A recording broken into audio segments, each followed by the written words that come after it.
allegedly, according to the powers that be, we are apparently The, live. the deities of the internet webs. Ooh, the internet webs. I like that. I can get behind that. I'm so used to interwebs, making it into a more fancy term. I can get behind that. More fancy. Yeah. So Here we are again, man. Yeah, it's exciting. 2 seasons down now. 2 seasons That is down. just I never thought I would make it this far, and I want to thank all of you who have made this possible.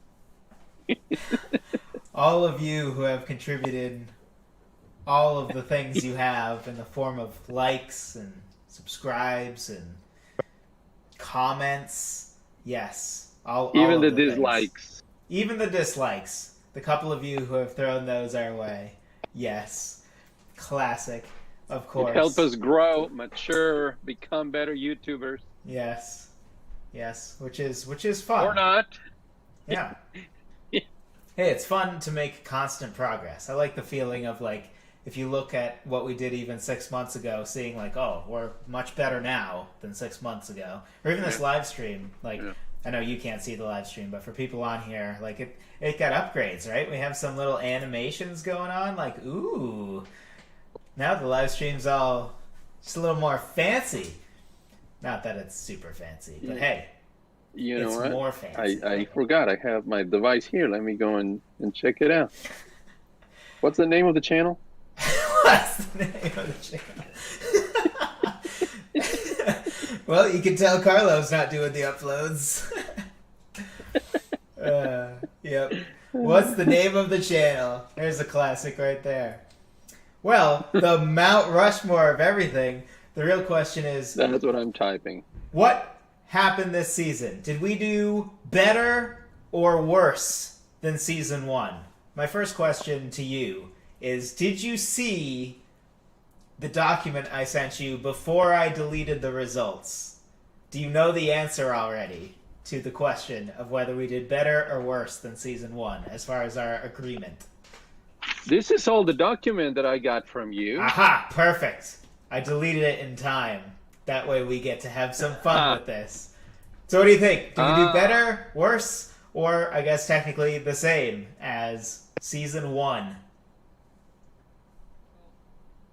question is, how are we measuring that? Who's determining that? And that's a fair question. Are we just counting? How we views? Are we counting? No. Likes? No. How much we our agreed? Own perspective of it. How much we agreed? So did we? Because in theory, right, we feel better about our picks if we agree. Content. Yes. I would say, and of course, by better we mean we agreed more, right? Correct. Is that what you just said?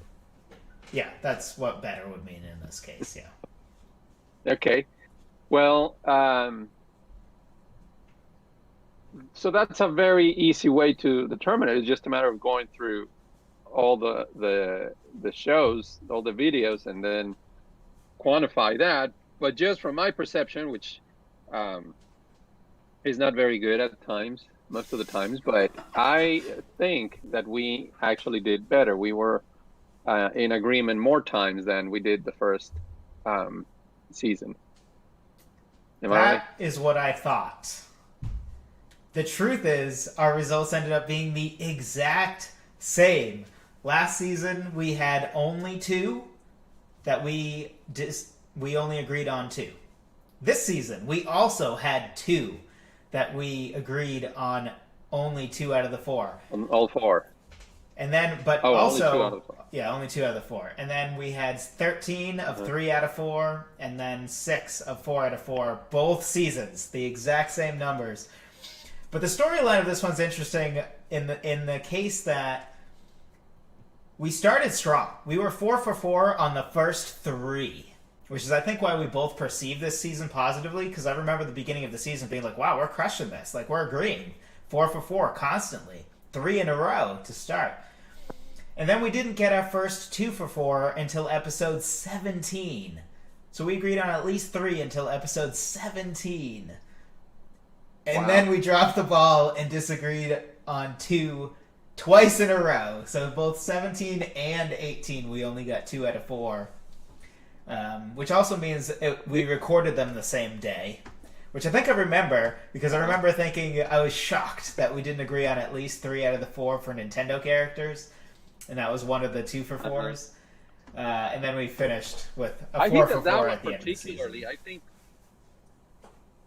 I think in that one particularly, the disagreement was probably, and mainly I would say, due to the generational difference.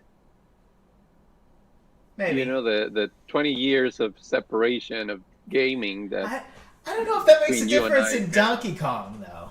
I don't know that Donkey Kong, like, I don't think you not picking Donkey Kong and me picking Donkey Kong, that doesn't feel generational to me. That feels like...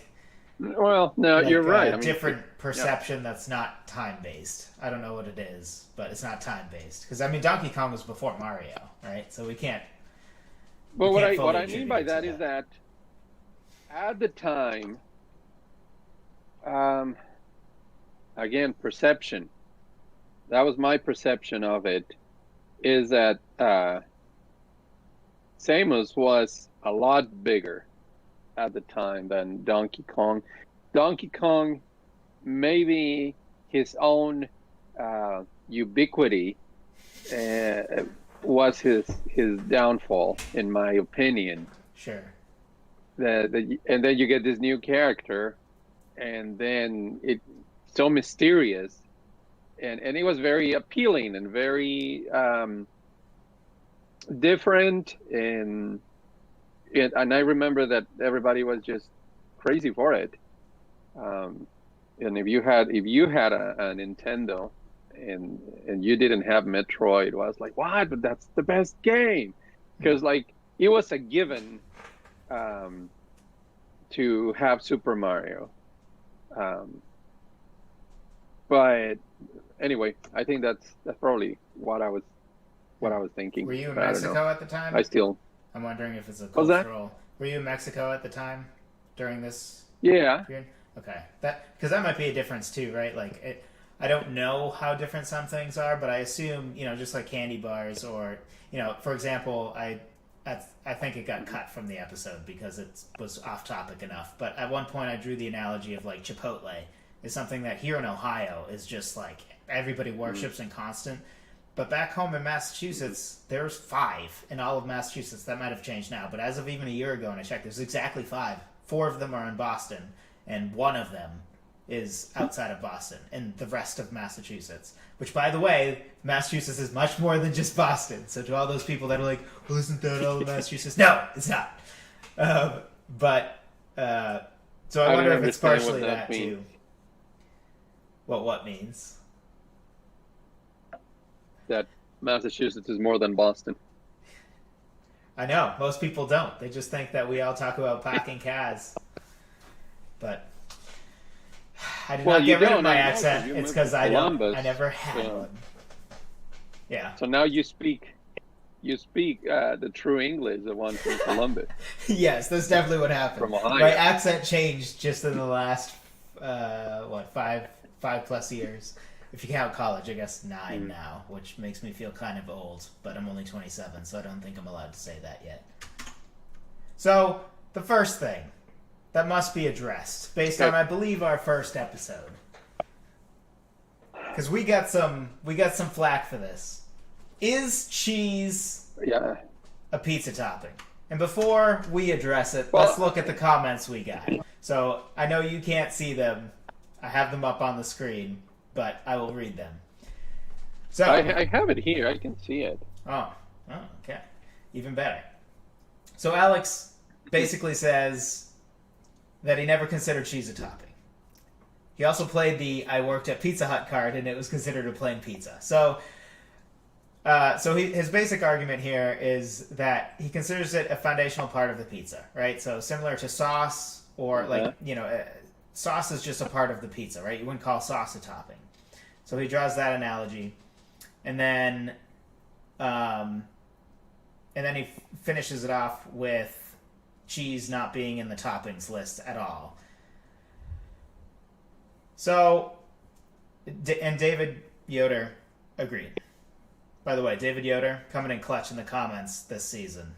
If we were giving out awards for best commenter, David, you would win that award because you had thoughtful comments that are littered throughout this live stream.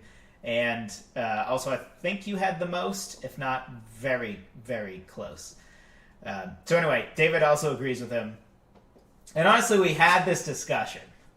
You and I had this discussion beforehand because I wanted cheese to not count. I was just going to say, because this whole thing started on text back and forth. Yep. Already arguing even before that. It was confusing for me, at least, and probably for you because I confused you, thinking like we were on the same page. Yeah. But we were not. My question to that argument is, if it is not considered a topping, why do we call it cheese pizza? Okay. So if it is just like sauce, why don't we say, can I have a sauce pizza? Well, so first of all, yes. I agree that cheese is more a topping than sauce. Because extra cheese is a topping. And as far as topping, if we're going to take it literally, you would say the top layer of a pizza, when you don't have other toppings, is cheese. Mm-hmm. And sauce is never the top of a pizza because you're always going to have at least cheese above it. Mm-hmm. And, like you said, cheese pizza is a thing. You don't call it a plain pizza. But, at the same time, I agree with Alex that it is the default pizza. You don't have a pizza without cheese. So I do think that it's not really a topping because it's default, right? It's like I agree. It's like a quesadilla. The cheese is implied. You know that a quesadilla, it's in the name actually. That's what it means, right? Yeah. It's a tortilla with queso or cheese, which means cheese, right? So then they put them together and you get quesadilla, a queso tortilla. And, but people do ask for a quesadilla, and I think it's wrong, but they still do. They ask for a quesadilla, let's say chicken quesadilla with no cheese. It's like, well, now you're asking for a taco, my friend.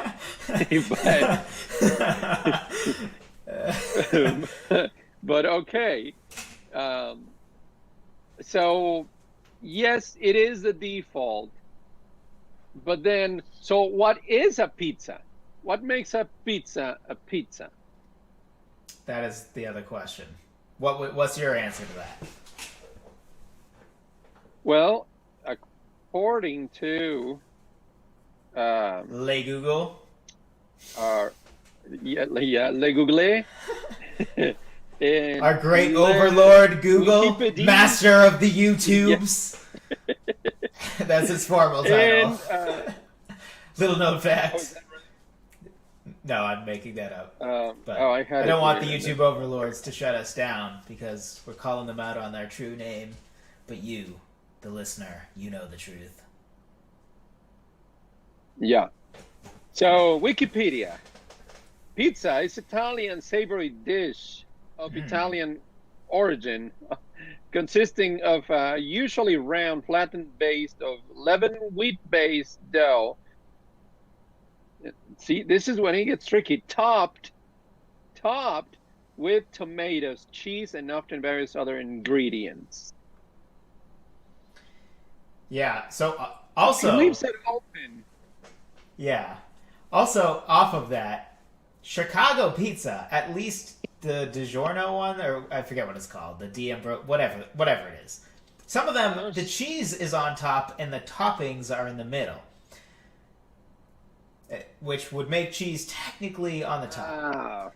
But even though I do like those little technicalities, My original standpoint was I thought we shouldn't have included cheese, and I have not swayed from that. I think that cheese doesn't count, and it's just implied.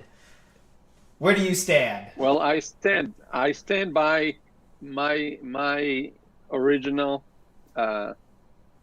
statement, All and right. I just say, even though it is the default, even though it can not be seen as a topping, I feel like it is, which up to a certain extent, the definition given by the all-knowing Wikipedia page, I think it kind of confirms that the pizza is a. You know what? I'm gonna look It for also the. would make it sound like the sauce would count as a topping too, though. So I don't know that you Right, can pull right. that argument without also calling sauce a topping. That's why I said sustain my position, but what I want to see is where the word came from. Going All real right, here nerdy. we go. Etymology. The word pizza first appeared in a Latin text from the central Italian town of Gaeta, then still part of the Byzantine Empire. Okay, whatever. That's a lot of history. The text Wow. says that, yeah. The text states that a tenant of certain property is to give the bishop of Gaeta duodecim pizzae, which means which means 12 pizzas every Christmas Day and another 12 every Easter Sunday. So, the word that we get from the Greek pita is the same, which is the bread. So, boom, Interesting. the pizza is the bread. So that means if you're gonna ride with that, I think you gotta add sauce, tomato sauce to it, because I don't know how you can get away from that being a topping by that definition. Well, but not according to the original intent of the word, which was just the bread. So then, yes, including the sauce. So now we have to, in our own culture and in our current society, then we have, as it happens with many cultural things, appropriated this dish and have an idea of it that includes more things than just what it was intended in the beginning. If that makes sense. But the question is, at what point does it become the new understanding of a thing? Right? Just like words change definitions over time. At what point do we say that whatever the original intent of pizza is we've evolved past that? It's no longer the case. Mm-hmm. Which we could go even more deep and nerdy about this, but I'll just throw out there that since I don't believe that it is one, what my fourth topping would be if we would have a redo, because if I'm kicking cheese out, so we both agreed, I think we were 4 for 4 on this. So we agreed on, we were, sausage, pepperoni, and mushrooms. My fourth one would be bacon, which won pretty handily over the other options we have left as far as popularity goes. And just is more common to pizza than the competition. Like, as much as I love onions on pizza, green peppers on pizza, stuff like that, all of those always seem to play second fiddle. But bacon can star in the show. Even chicken, it's usually chicken with something. Does anybody ever get a plain chicken pizza? Right. It's always at least chicken ranch or something. Or I don't chicken know bacon if they ranch. even sell it. Yeah, well, I mean, if you just get one topping, you can get whatever you want. There's another argument. So if you get a one-topping pizza, that's allowing you cheese and another topping. Otherwise it's just a plain cheese pizza. So you can get a plain cheese pizza, or you can get a one-topping pizza, which is something that adds something besides the cheese. Because in a one-topping pizza, you're not choosing between the cheese or the pepperoni. You're choosing pepperoni or sausage with your cheese. But, alas. Anyway, final words? Well, this one we agreed on the 4, right? Correct. But just because of that. just because of the cheese. Okay, yeah. Yep. Yeah, I think I stand by it. I wouldn't change cheese for bacon. That was something that until I moved here to the States, I started eating bacon and sauce, which I really like. Don't get me wrong. But I don't know. So I would have to think a little more and say maybe just plain ham would go before interesting. uh, Interesting. um, bacon. Yeah, Interesting. yeah, All because right. you have a whole bunch of us that love ham and pineapple. Yeah. So that chunk along without the pineapple, you say, well, ham, it's a pretty popular and common ingredient for pizza. Interesting. I feel like that would Yeah. not rank very high for me. I think it's hovering around 9. I'm not sure though. Not for my personal taste. My personal taste is probably like 12, but I don't know where. I feel like onion has to be above it. Bacon has to be above it. It's probably Olives above might be chicken. also. Olives maybe. It is above pineapple though, because you never get just pineapple on a pizza. It's always No, if you get I pineapple, wouldn't. you I will get wouldn't. ham. But, Yeah. All right. So next, we're going to talk about my opinion on why the Golden Retriever is not on the Mount Rushmore of dog breeds, which Carlo had it on there. So just for the record, Carlo is not arguing that the Golden Retriever is not on the Mount Rushmore of dog breeds because he had it on the dog breeds. So this is just me defending my position Just you. because I got a couple of shots. you. I got a couple of shots from some commenters on this one. So we're gonna address that. I didn't put their comments in here just because I only am putting comments in here that I will reflect on positively. But you people know who you are. They weren't mean or anything. Making them sound bad. But okay, so here's the thing, and we're gonna dive into this a little bit more towards the end about understanding how limited one's own experience is in determining these things, and some things you can take your own experience and weigh it fairly heavily and it be usually accurate, and some things it is going to lead you astray because your experience versus all of the data that is necessary to really know about a thing is significantly different. This is one of those cases. I understand why everybody goes for the Golden Retriever. The reason is they've been a top 5 dog breed for the last 40 years. The AKC puts out a poll, or not a poll, but they keep track of dog breeds and stuff and what's most popular. So I broke it down by decade, and they have records from the 1900s all the way to 1920s. I was pretty impressed by your research on that one. Oh yeah, I take it seriously. So yes. The last 40 years, which for most of us is either our entire lives or at least our most towards almost our entire, like in your case, you're older than 40 technically, but nobody at 7 is able to like really get an idea of what the top dog breeds are, right?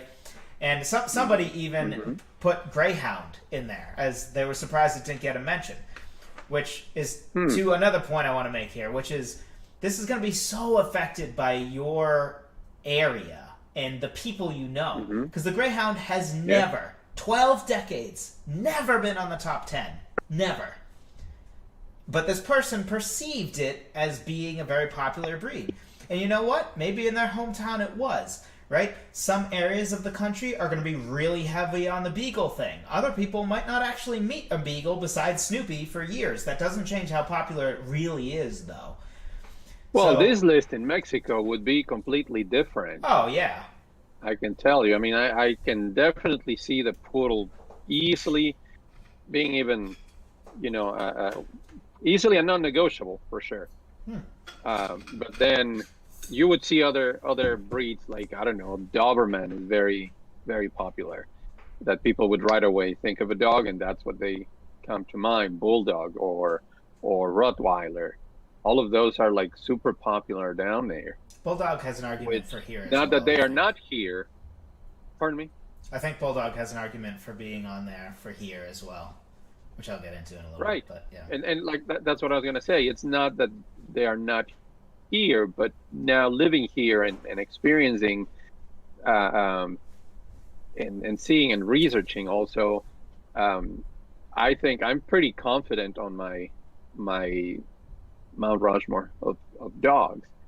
And I mean, just the fact that we agreed on three Oh, I think says a lot about it. I think those three we agreed on are locks. I don't. Yeah, spot on. Some of them, like to me, those three are non-negotiable. There's no. One would have to go through a lot of hoops to not have any of those three. If you don't have the Beagle, Right. if you don't have the Lab, and if you don't have the German Shepherd, the burden of proof is very much on you on those. Like any stat you think of, any random thinking of like iconic dogs in media, like no matter what standpoint you come from, how on earth are those not on there? Like burden of proof is on that person for sure. And I also understand that the burden of proof is on me when it comes to the Golden Retriever, which is why I'm having this segment. In that, if you just take the last 40 years or the last 20 years, yeah, because it's been on the top 5. It's never even been as high as 2, though, which I'm about to get into. So here's the thing. There's 7 different breeds that have been number 1 in a decade. The Golden Retriever is not one of them. There's 7. And Mount Rushmore only has 4. And you might say, well, it doesn't need to ever hit number 1. And I'd say, yeah, I agree. But another thing to look at is, okay, what about top 10? The Cocker Spaniel, top 10, 10 out of the 12 decades. The Dachshund, 7 times. Poodle, 7 times, which Poodle was my pick. Collie, 7 times. Boston Terrier, 6 times. Pekingese, 5 times, which is 1 more time than the Golden Retriever. Now, granted, the Pekingese peaked at number 4, and their other ones were like 8 and 9. So they were worse showings than the Golden Retriever, who admittedly, they've been not only top 10, but top 5 all 4 of the most recent decades.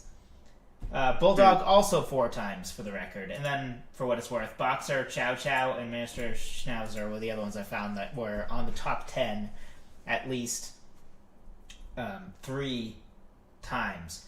So, the reason I think that it just can't... Do you see the Shar-Pei in that list? I don't think it came up. I don't think Out it of came curiosity. up. But, so the Lab has been number 1 3 times, which is why, despite the fact that it also is a fairly modern popular breed, like it wasn't, I think it didn't hit the top 10 at all until the 70s, I think it was, or the 80s, but it's been number 1 since. So it's kind of like the Marvel cinematic universe of movie franchises, in that it's so dominant now that even though it wasn't that popular before, I'll give it a pass, because it's unbelievably dominant now, and has been number 1 the most times of any breed. Boston Terrier, 2 times. I didn't pick it, though, because, again, I thought there needed to be a balance, right? Like, if you were just number 1 twice and then you're just kind of meh the rest of the way, or you don't have many iconic things in media, it's not like the Beagle, right? Like, there's a million iconic Beagles out there, from Snoopy to Underdog. Like, there's a bunch of them. And then Poodle, twice hit number 1. Collie hit number 1, German Shepherd hit number 1, and Beagle hit number 1. So actually all of my picks were number 1 at least once. But my main thing is... But not Golden Retriever. The Golden Retriever has never been 1. It's never even been number 2. It's been top 5 4 times, which is good. I just don't think it's Mount Rushmore impressive, considering we could fill the Mount Rushmore... If we just filled the Mount Rushmore with number of times top 10... the Golden Retriever would be like number 10. And if we filled it based on how many times you were number 1, it wouldn't even be on there, and there's 7 ahead of it. So I don't really know what the measurement is where one allows it to be on there, except for some extreme recency bias / just being like, well, in my experience, which is, again, true. The problem is, which we're going to talk more about this part afterwards, because I've noticed that there's one thing that a lot of people are like hesitant to sort of wrap their brain around. It's the idea that like this is not a power ranking, this is not a right now ranking, this is an all-time. Now in the case of Netflix specials, right, like Netflix has only been making originals since the last 7 years, so your experience is somewhat to be believed, but your experience for dog breeds is extraordinarily limited as far as the reality of it in the last 120 years all across the country compared to Netflix. Also the other thing with Netflix is you can somewhat figure out how popular it is in general because of the internet, right? The internet is kind of that great equalizer of like, if Netflix is pitching you Stranger Things for 10 weeks, it's not like they're pitching that for a day to somebody else, right? It's because they know this is one of our big shows. Whereas with dog breeds, if you live in, I don't know, some southern state where everybody has a hunting dog, for instance, everybody has a beagle because they like to do rabbit hunting or something like that, to you, you think the beagle's even more iconic than some of the rest of us might think, even though, again, it was on both of our lists. You live in I don't know, Alaska, you're going to think St. Bernards are the best, or the Malamute is the best. Yep. Huskies. But bunch of huskies. You probably have, you probably will never see a Chihuahua up there. Yeah. I mean, I can't Might picture blend a in. Chihuahua in Alaska. That is a funny picture, though. The Alaskan Chihuahua. The Alaskan Chihuahua. That sounds like one of those really horrible early 2000s Disney live-action movies. Yes. Starring like TV or straight to DVD. Yeah, I think starring Hilary Duff. Yes. I'm locking that one in. Starring Hilary Duff. Classic. Speaking of, on vacation, we went to one of those beach shops. Yeah. And they had the frames, the picture frames. Yeah. And you know how they always put a picture there that it's like a generic picture? Yeah. They had probably like 5 of these ones. And guess who was in that picture? Jeff Goldblum. I wish. That would be Hilary amazing. Duff. Oh, really? Wow, that's shocking given what his chances. It was just funny because I go, oh, look, that's Hilary Duff. And Sam goes, like, who? Yeah. Yeah, she has not been relevant since he's been alive. That's funny. No. That's funny. It was really funny. It's like, so they had them for a long time ago, and they ended up in this beach shop. Yeah. All right.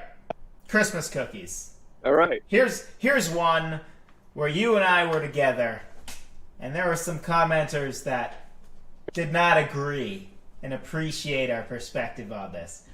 So the big question here is Christmas cookies. Some disagreeers. Are they the same as sugar cookies? How much credit do sugar cookies get with... I see what you did there. No passive aggression here. That's hilarious. So, first dissenting commenter, which I don't think he says anything wrong, which is why I am including these people's comments, just to give an idea of what people are saying. So Paul, talking about chocolate chip, Oreo, peanut butter, and sugar. Sugar cookies are, at a minimum, tied to Christmas.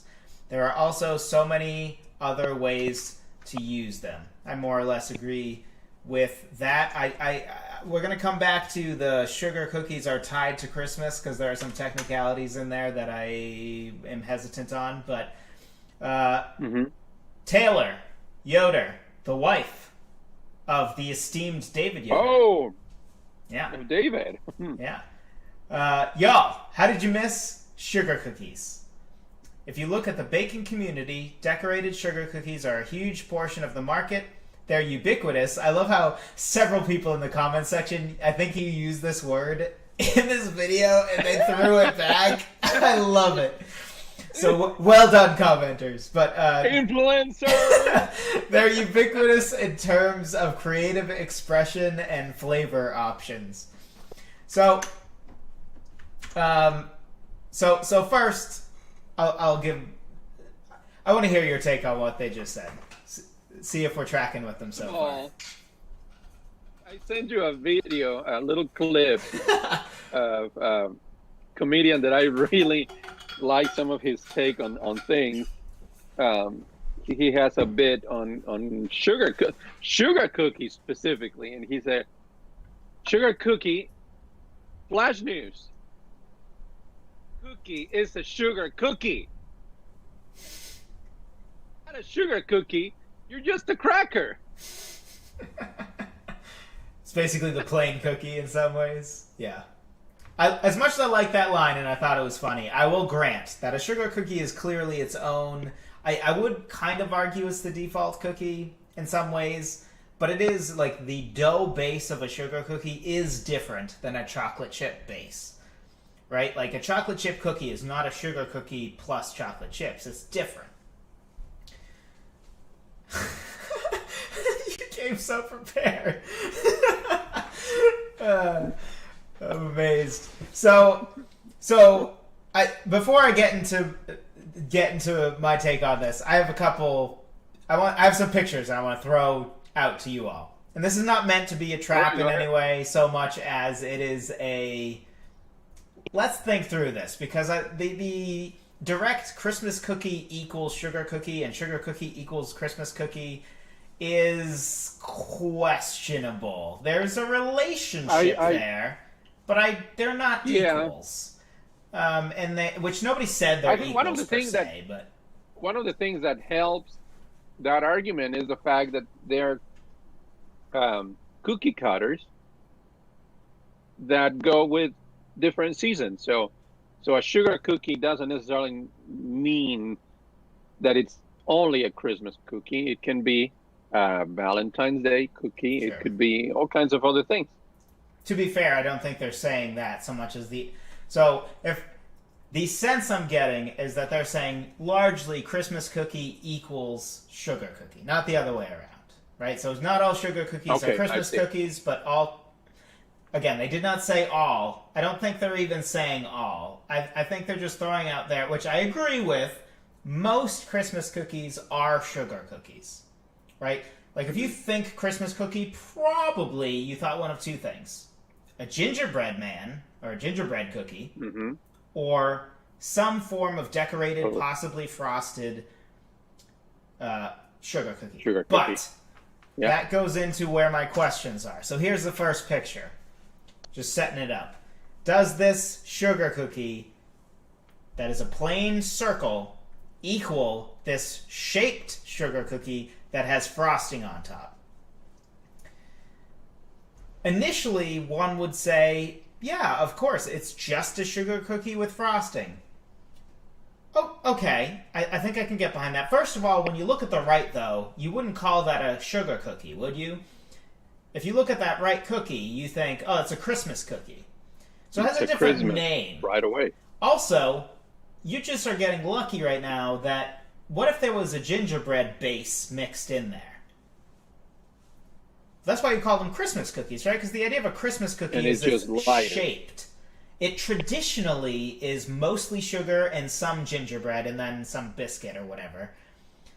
But not all Christmas are sugar cookie. I think we all agree on that, though. So let's go to the next picture. This is another type of sugar cookie. But it's very different. The texture of the cookie itself is different. It's frosted. The experience of eating this cookie is completely different. I don't remember what they're called. I think they usually call them frosted sugar cookie. Maybe a frosted something cookie. But again, where do we draw the line? Like when we say sugar cookie, is this included or is this a different cookie? And you may say, oh, of course it is. But here it is. Now I'm showing you a snickerdoodle. Do you know what a snickerdoodle is? It's a sugar cookie. Oh, yeah, It's a sugar cookie with cinnamon sugar on it. That is exactly what it is. Exactly. Nobody would call that a sugar cookie, though. But if your logic is telling me that you can frost and shape it, and you can frost it and make the texture of the cookie different, and that all is the same cookie, but you can't cover it in cinnamon sugar and call it the same cookie, I like, this is not a simple. Again, I'm not discounting Christmas here. I just, like, let's dial it back a little bit. I don't think it's as clear as we're making it here. Because I don't think you can argue that a shaped sugar cookie that also has frosting on it is the exact same as that plain sugar cookie. Like, when somebody says sugar cookie, they mean that thing on the left. They don't mean a Christmas cookie. So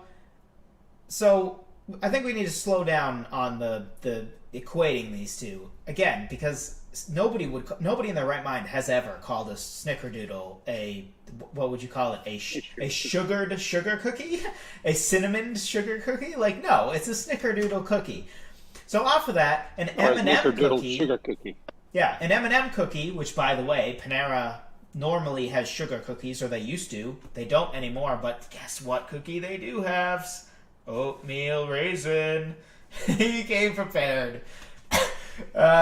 So the M&M cookie is also a sugar cookie with M&Ms in it. But you would not call that a sugar cookie because it is not. It has become a fundamentally different cookie, usually referred to as an M&M cookie, sometimes referred to as a candy cookie, which is what Panera Bread calls it, probably because they just don't have the right to say M&M. And then the question is, okay, right. Well, some people might say, well, is a M&M cookie a chocolate chip cookie? I would say hard no. The cookie base is different, and the style of chip is different, which I could entertain that a chocolate chunk and chocolate chip are the same, because really just the shape of the melted chocolate inside is slightly different. That's the only difference. But the cookie base being different is a big deal to me here, so I don't think those are equal. And then it starts devolving into chaos, right? So here's another example. We have a traditional peanut butter cookie, and then I forget what they call these cookies, but these cookies are literally peanut butter cookies that have a Hershey's Kiss on top, but they're not called peanut butter cookies. You would not call that a peanut butter cookie. It's not the same cookie. It is a different cookie. Therefore, I'm not giving any credit of that cookie on the right to the peanut butter cookie when I pick that for the Mount Rushmore. And then if you really want to go into chaos, here's a Christmas version of that thing, where it's a Christmas cookie. So it's like, why did you call the one with the Hershey Kiss? I don't know. I forget what it's called. Do you remember what it's called? But it is not a sugar cookie. No, that's a peanut butter cookie with. I'm trying to lay out there how, like, we normally consider cookies different cookies with pretty minor changes, right? Like a snickerdoodle, even though it's a sugar cookie with just cinnamon sugar on it, according to the interwebs and according to recipes, we call it a different cookie. That's a pretty minor change. This cookie, literally a peanut butter cookie, just with a Hershey's Kiss on top. But it's fundamentally changed enough, the experience of eating it has fundamentally changed enough that it has a different name. You don't call it a peanut butter cookie, even though the bottom of it, that's what it is. So if we reshape and frost a cookie, I think a Christmas cookie is a totally separate thing than a sugar cookie. And I'll even say, hey, let's give it partial credit. I'll give it partial credit. I'll even give 50% of the Christmas cookie credit. 50%, fine, to the sugar cookie. And I still don't think that it beats out the cinnamon raisin, because I think we're all in agreement that it's not chocolate chip is locked in, Oreo and or sandwich cookie probably locked in, and the peanut butter cookie locked in. But also, if you look up, I looked up again because I want to see, maybe we're wrong on this. And if you look up from recipe websites that rank their most popular recipes, and from other websites just ranking top cookies, there's not one that I could find that cinnamon raisin was not above, and the other three, but the other three are implied in my opinion. Cinnamon raisin was above the sugar cookie. So I think if you take the plain sugar cookie for what it is versus the cinnamon raisin, I prefer the sugar cookie personally, just because I hate cinnamon raisin cookies. I think they're a waste of space, as I ranted about in the video. But I just don't think that there's much of a leg to stand on outside of really selling the Christmas cookie thing, which is 1 month a year, and is not all Christmas cookies are sugar cookies, right? Gingerbread's a part of it, and that's an experience thing too, right? Like, the whole thing around a Christmas cookie is the experience, and I get that, right? For some people, that's a big deal. They make Christmas cookies every year. I get that. I see that. I'm not discounting that. I just think we need to keep in mind that it gets some credit for that. The plain sugar cookie gets some credit for that, but it's not entirely that. It's not the same thing. So I can entertain the sugar cookie. I actually had the sugar cookie, fun fact, because I didn't have Oreo when we prepared, because I didn't think Oreo counted, which is another question that perhaps is worth mentioning here. So I actually did have the sugar cookie initially, and if we don't count the Oreo, then I agree that the sugar cookie is in that fourth slot.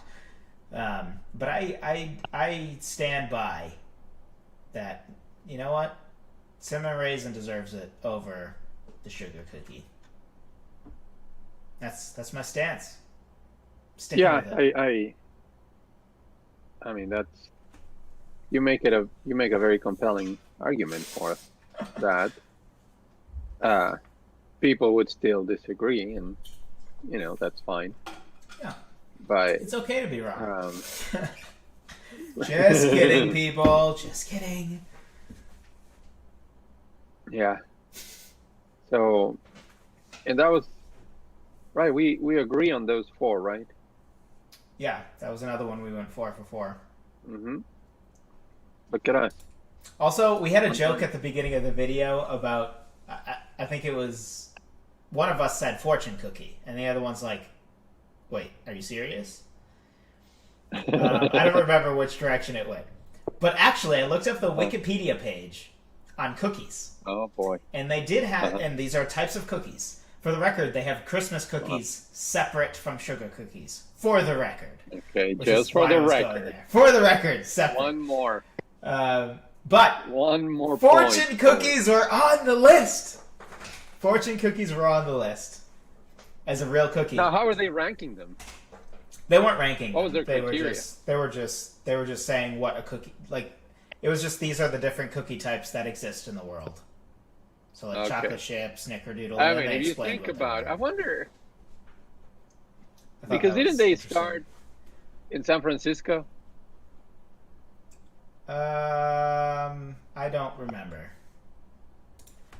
All right. Well, anyway, because if they were invented in China and people in China actually consume them, I mean that market alone would make the fortune cookie a very popular one.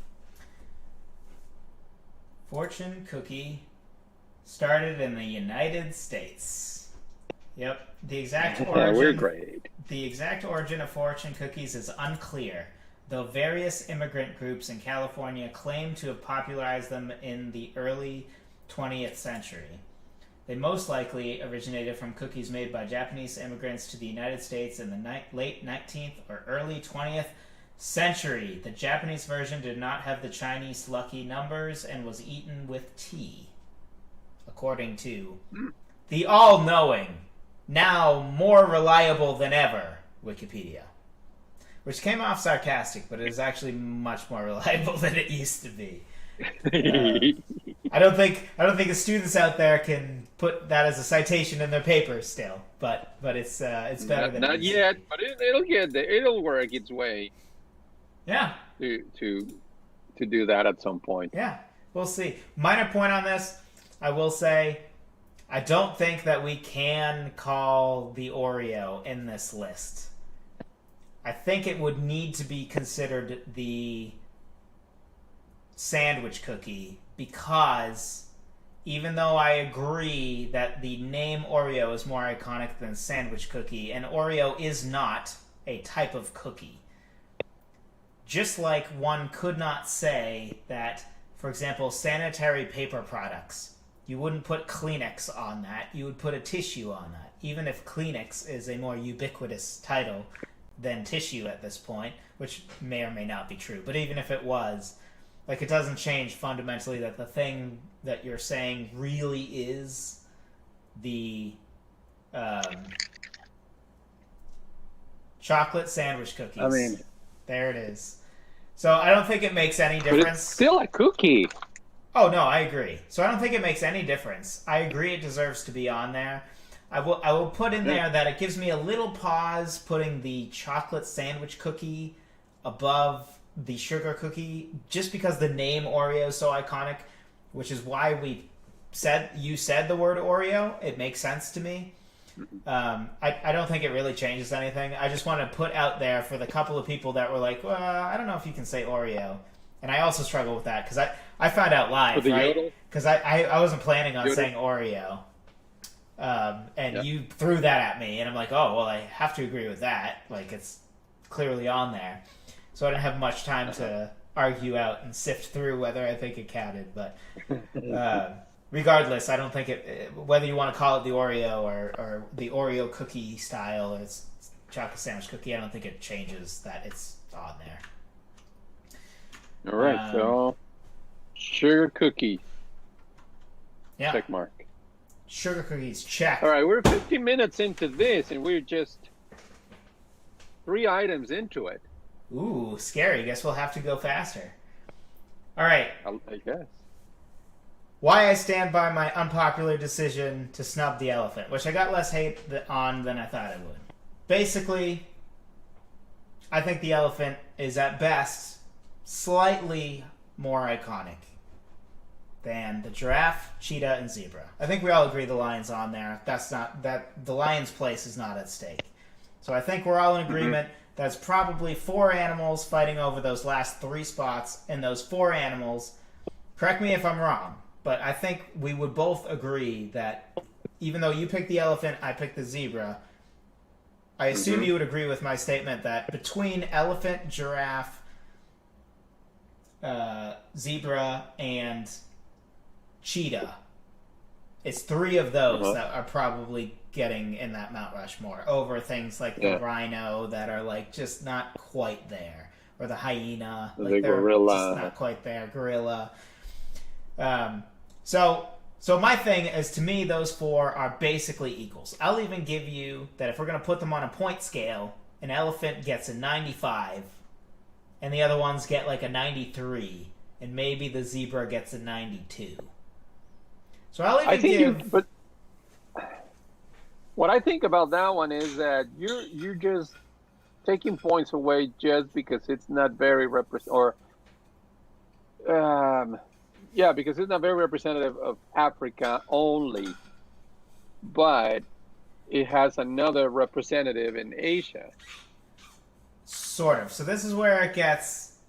So for the record, when I say I'm standing by it, I am, but for the record, I don't think your pick of the elephant's wrong.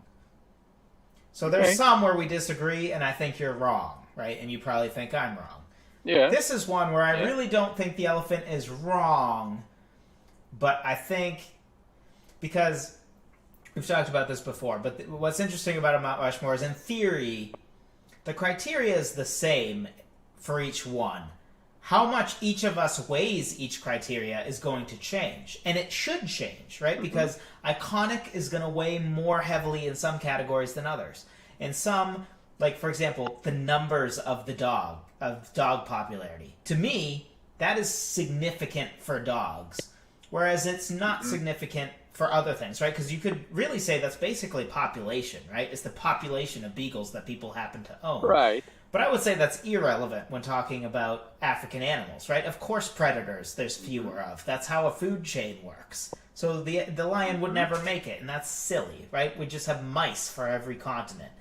Right. So to me, this is an indicator, not necessarily like... I understand as well that I have the burden of proof, because I do think the elephant is more obvious. I don't necessarily think that makes it more correct, because I've been pretty hard on my stance that, like, obvious is not always correct, and sometimes it is misleading. So in this case, I think it's not misleading. I just think hit the brakes a little bit. Unlike, say, the dog thing, where I think, no, the golden retriever is wrong, even though it seems obvious now. That's not how I feel about the elephant. I feel that the elephant makes total sense. I can see it. The reason that I picked against it really is, again, so let's say it has a 95. The other ones have a 93.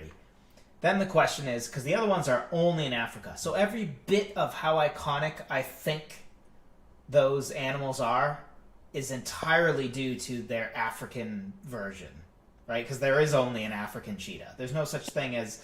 I haven't seen a National Geographic special that's a tiger versus a cheetah, because tigers live in Asia only, and cheetahs don't live there, right? Cheetahs don't live in North America. It's not like, say, the wolf, right, where it's a little vague, right? Because wolves, I would say, are most iconic to North America, but they technically live in Asia. But, like, I don't... Like, spoiler alert, we've done Asian Animals, recorded for next season, not released yet. Don't panic if you missed it. Go check it out. I think it's our opening episode. No, episode 3, I think it'll be. Anyway, not important. Spoiler alert, wolf isn't on there. Even though I would argue that the wolf is like maybe on the Mount Rushmore of all animals? It might be. I don't know. I haven't really thought about it. Really? I don't know. That's not important, right? The point is, though, like, I thought it was clear for North America. Not right now, but yeah. Yeah, someday we'll have to tackle that. But, so anyway, so I like to think of things in the sense of, like, okay, but what are some reasons to doubt? Which is connected for my you know, I have some unpopular takes that I think are all due to some picks for things have more doubts that you can attribute to them. For example, Tom Brady and his goatness, if you want to consider that. There are a lot of reasons to doubt his greatness in the sense of he had Bill Belichick his entire career. And, like, he's had a top 10 defense every year of his career except for 3. Like, there's a lot of reasons to be like, might be a product of the system. All the other quarterbacks in New England look great, including Cam Newton, who nobody even wanted to sign a couple of months ago. All of a sudden, Cam Newton's a star again. Interesting. On the same team that they said, oh, the Patriots will be garbage and 4-12. They almost already have 4 wins, and we're 4 weeks at 3, just in week 4. Anyway, not getting into football. Did you say we are? Yeah. Did you just say we are 4 wins into it? No, 4 weeks. We are 4 weeks into the NFL season. I mean, I'm not playing in the season. You're not saying we as in we, the Patriots. No. We, like, because football has weeks, right? Like, every week. Just wanted to 17 make sure total that weeks. You were not, like, no. including yourself in the Patriots. No, never. I didn't think so, but just wanted to make sure. Yeah, I won't go any further. I could talk football for longer than you would like. So back to the point. I know. He's like, you already hit that threshold for me. 10 seconds, I was done. So anyway, the elephant just has question marks for me because a lot of its iconicness, however when I think elephant iconic, how iconic is it? It's hard to fully separate the iconicness that it gets from the Asian variant. So the perfect example of that is in the video. I don't remember if I cut it out or not, but you actually said the Jungle Book, but that's the Asian elephant. So, like, when you find yourself doing that, it's like, okay, well, because that doesn't not count, right? Like, we agree that because it's iconic to Africa, Rudyard Kipling's Indian story, right? Like, it takes place in India, which is in Asia. Yeah. Does not count for the iconicness of the African elephant to Africa. Completely separate. But it's very hard to completely unlink those things. So my basic argument is, let's say we say only 5 points of the iconicness of the elephant is due to the Asian variant, which is highly iconic, right? Tiger versus elephant. The elephants getting poached in India, and they're cutting the trees down, and the elephants don't have a home. All those, like, all of that, that's the Asian elephant.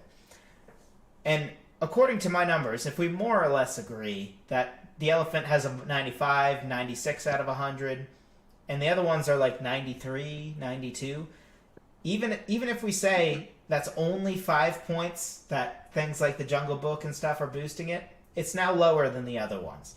And again, I'm not saying it is lower and I'm right on this. It's more like that's my reasoning for doubting its place.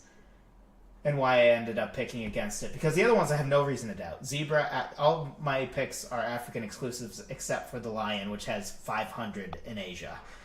But we all know. I mean, there's 500. Yeah, I'm doing a Google search, Google image search For elephant, see which one comes up. No, just African animals, and I mean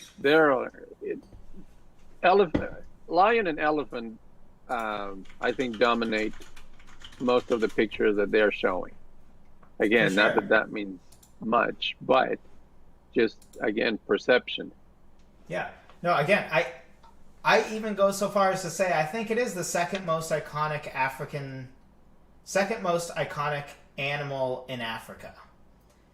Where my doubt is how much does that completely line up with African animal? Mm-hmm. It's a hard. I think this is the I get hardest it. one of all to separate. But I again, get it. I And get again, your so standpoint that's- as well, and I totally respect that. That's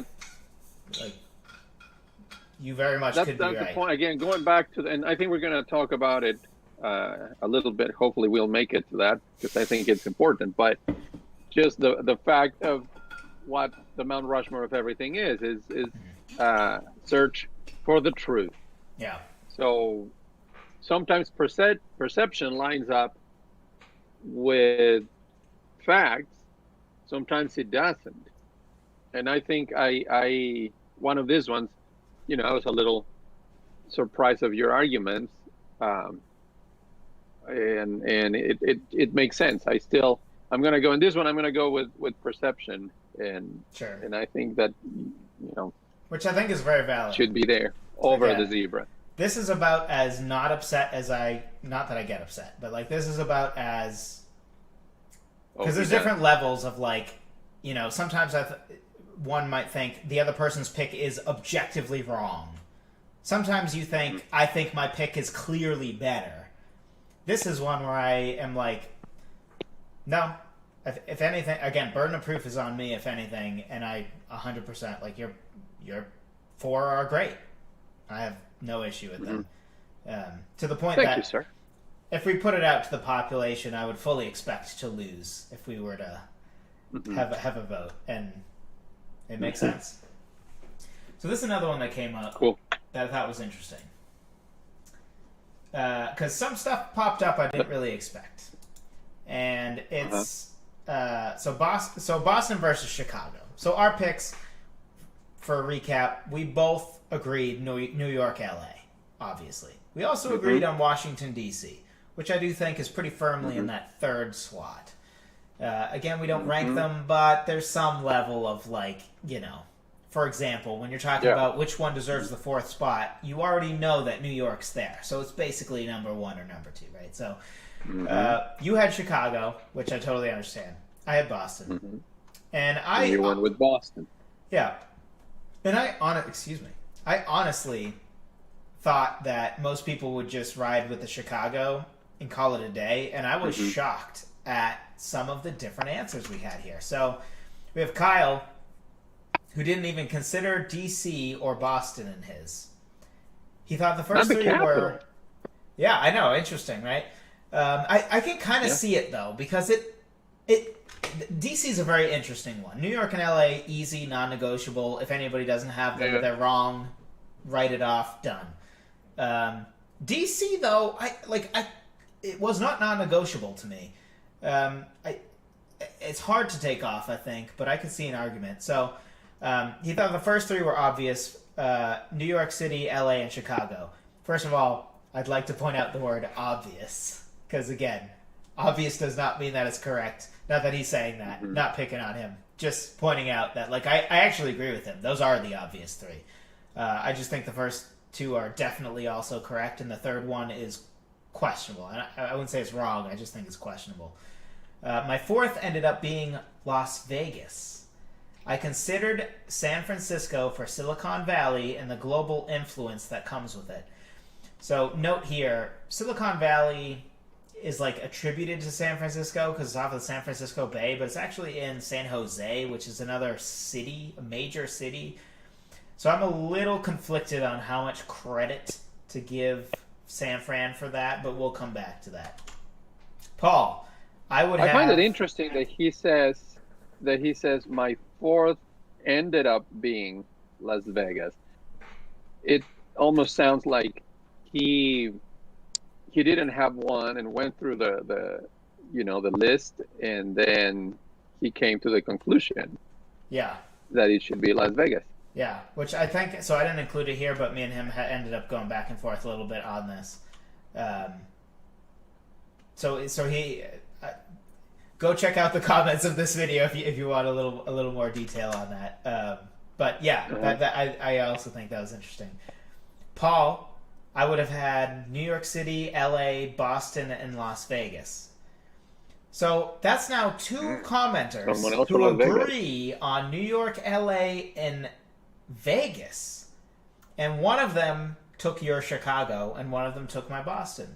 Which is interesting, because I would expect, if anything, for people to just, like, have New York, LA, and then what we think is sort of the third one, DC, and then to disagree and to pick both of our sides. Because I think both of us have a good argument for what we picked. So that wouldn't surprise me, but Vegas is showing up twice now. Then we have David Yoder. Chicago has to be on the Mount Rushmore. You ask anyone to name American cities, and Chicago is easily top 3.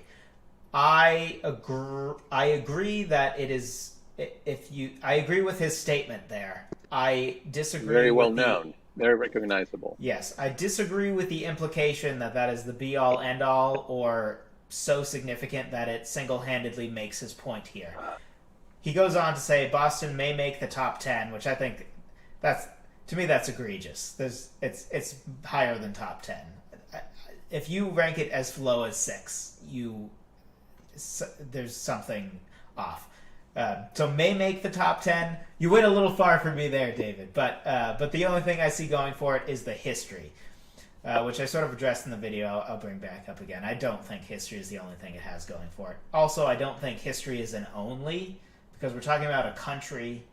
So I feel like a country's cities, if one is significantly the most significant to the history of the country, I don't think that qualifies as an only. But, getting nitpicky here, yes, I know. Even if you go by categories, you'd have to throw it out because obviously New York is the city in the East. So this comes into, I fundamentally disagree. A lot of people like to try to do categories, and I think it's very dangerous because who's to say how do you categorize things? What do you categorize dogs by? Do you categorize them by size? By their type group, I think they're called, right? There's hunting dogs, there's herding dogs, you can infinitely separate things. So who's to say that East-West? Yeah, color, right? So who's to say East-West is a relevant separator? What about history versus current day? Or population versus, I don't know, importance to media, right? There's infinite categories you can choose, and they're arbitrary, which is why generally I think take your whatever your category thing is, throw it out, or aggregate all the categories you think are relevant and then come to the truth, which is actually how I came to Boston. I aggregated categories as a tiebreaker, and then Boston won enough categories that I thought, oh, okay, so Boston. Because I think you can aggregate categories, but to arbitrarily pick, size of dog matters, why? Why does it matter, right? There are so many examples where you're going to come up with an egregious snub because you forced yourself into arbitrary categories. Right. Yeah, I can, make a similar argument for main cities in Mexico. How many cities from Mexico can you name? And Mexico of course, City. United States have Mexico City. What else? One. That's it. Guadalajara. That's it, right? Guadalajara, maybe. I don't know. Is that a thing? Probably because you know me. That's where I'm from. Yeah. Yeah. That's probably why. But the United States has a lot of more famous cities worldwide. Yeah. For many different reasons. And I think in the case of was it David that said if you ask anyone To name American they cities. would tell you Yep. it Top would 3, be he New said, York, which I LA, agree. Chicago. I don't think that a lot of people would tell you Boston as the fourth one. So I think that the relevance to Boston is more in-house Agreed. within the country, which is okay because, we live here and we're doing this from our point of view. Yep. So even though I still stick with Chicago, I can see why Boston has a lot of weight and maybe even more weight than the points that Chicago has. Yeah. I mean, to the category point, like I could argue that like Chicago, if we insist on doing categories, well, Chicago is just another big city. And in that category, New York and LA have it obliterated, right? If we're going to pick the big city, New York, the relevant to entertainment city, or the like big world's player city for like influencing media, Hollywood, so LA, right? History, Boston, right? Like, so one can easily categorize however they want to fit their narrative, which is why I don't like the categorization thing. So again, to reiterate, I completely agree that if you ask a foreigner, name U.S. cities, I think almost universally it goes New York, L.A., maybe they reverse those two. Maybe if they're from, Asia, for example, they would say L.A. first, because to them it's more relevant LA first. directionally, right? Because if they were to come to America, they're more likely to come to that side of the country because it's closer. That's funny because I do think that European people would say, and that's just my own perception, but I think that they would, if you ask a European person, they would start with New York. Oh yeah, for sure. And I think New York overall would win that. Maybe not because Asian countries I think have a much higher population, so that might not be true. But generally speaking, New York I think is number one. Number two has to be L.A. And then number three would be Chicago for name recognition. My issue is I think that's it's kind of like population. So the other thing that got mentioned, I guess it wasn't in this comment, but somebody else mentioned population, I think, or implied population. And I think population, throw it out the window, because Houston is number 4 for population, and nobody in their right mind has Houston in the top 20 when it comes to Mount Rushmore. So it's kind of like the whole my Super Bowl argument, yes, to bring it back to that. You can't say Super Bowls make a great quarterback if you don't follow it all the way down. So Dan Marino with 0, he's like the 50th best quarterback at best, I guess, because he doesn't have a Super Bowl. And Terry Bradshaw is tied for number 2, so I guess he's in your top 3 quarterbacks. But no self-respecting person would agree with either of those things, right? Dan Marino has to be top 10, and Chet, did I say Teddy again? Terry Bradshaw. I don't know why I keep doing that. Yeah. Terry Bradshaw. And no, I don't have somebody in my ear to correct me. I just am paranoid now because I'm told in the video I made that mistake, which is horrifying to me because I'm so into the NFL. Terry. It's a horrible, horrible mistake for me to make. Sorry, Terry, not that you're listening. But anyway, like nobody has him. Like top 20 is generous for him. So anyway, similarly, I feel that way about population. It clearly doesn't matter after 3, so why does it matter before? And I would argue it doesn't. Population doesn't matter. So I guess the real thing to dive into here is because we mostly talked the Boston versus Chicago already. So the interesting thing is Vegas and San Fran. I actually think San Fran has a good argument for that slot. I would be okay with Boston, Chicago, or San Fran. I'm actually at the point that I would take San Fran over Chicago probably, just because again I think Chicago has nothing but population, big name. There's no Hollywood. New York is like the center of the world. Boston has, history upon history, has the best universities in the world. Last year they ranked MIT number 1 and Harvard number 2, both in Boston. Best medical stuff in the world, Boston. There's a lot. Boston does a lot more than just history. And Chicago, whenever I look it up, all they talk about is the art museums. Like, is that really what it has to offer? The art museums, Sears Tower, and the Stupid Bean? Is that it, Chicago? Because if so, I am underwhelmed. Don't forget Al Capone. Yeah, but is that? I mean, that's like a tiny section of a chapter in a history book, right? Like, Yeah. I think that's cool. I just don't. Untouchables. Yeah, it's anyway. That's not our main thing here. If you want to hear us argue about Boston versus Chicago, it's the I just resent somebody implying that Boston only has history, because that is ridiculous. That is not true. Sports teams also clearly number one, as much as I hate all of them. Anyway, San Fran though, Golden Gate Bridge is really iconic. Really the iconic. winding road, Yeah. really iconic. The rail thing. Why am I blanking on it? The cable cars, incredibly iconic. Oh, The cable cars. what are they called now? Cable cars. Oh, they're called something. No, they're called cable cars. They are. No, I promise. I don't think Yes, so. they are. They 100% are. The trolleys. Aren't they called the trolleys? They're called cable cars, but they are basically trolleys that are on tracks and run by cables. But they're called cable cars. Are you sure? I went there for my honeymoon, which was 3 years ago, and I'm 90-something% sure.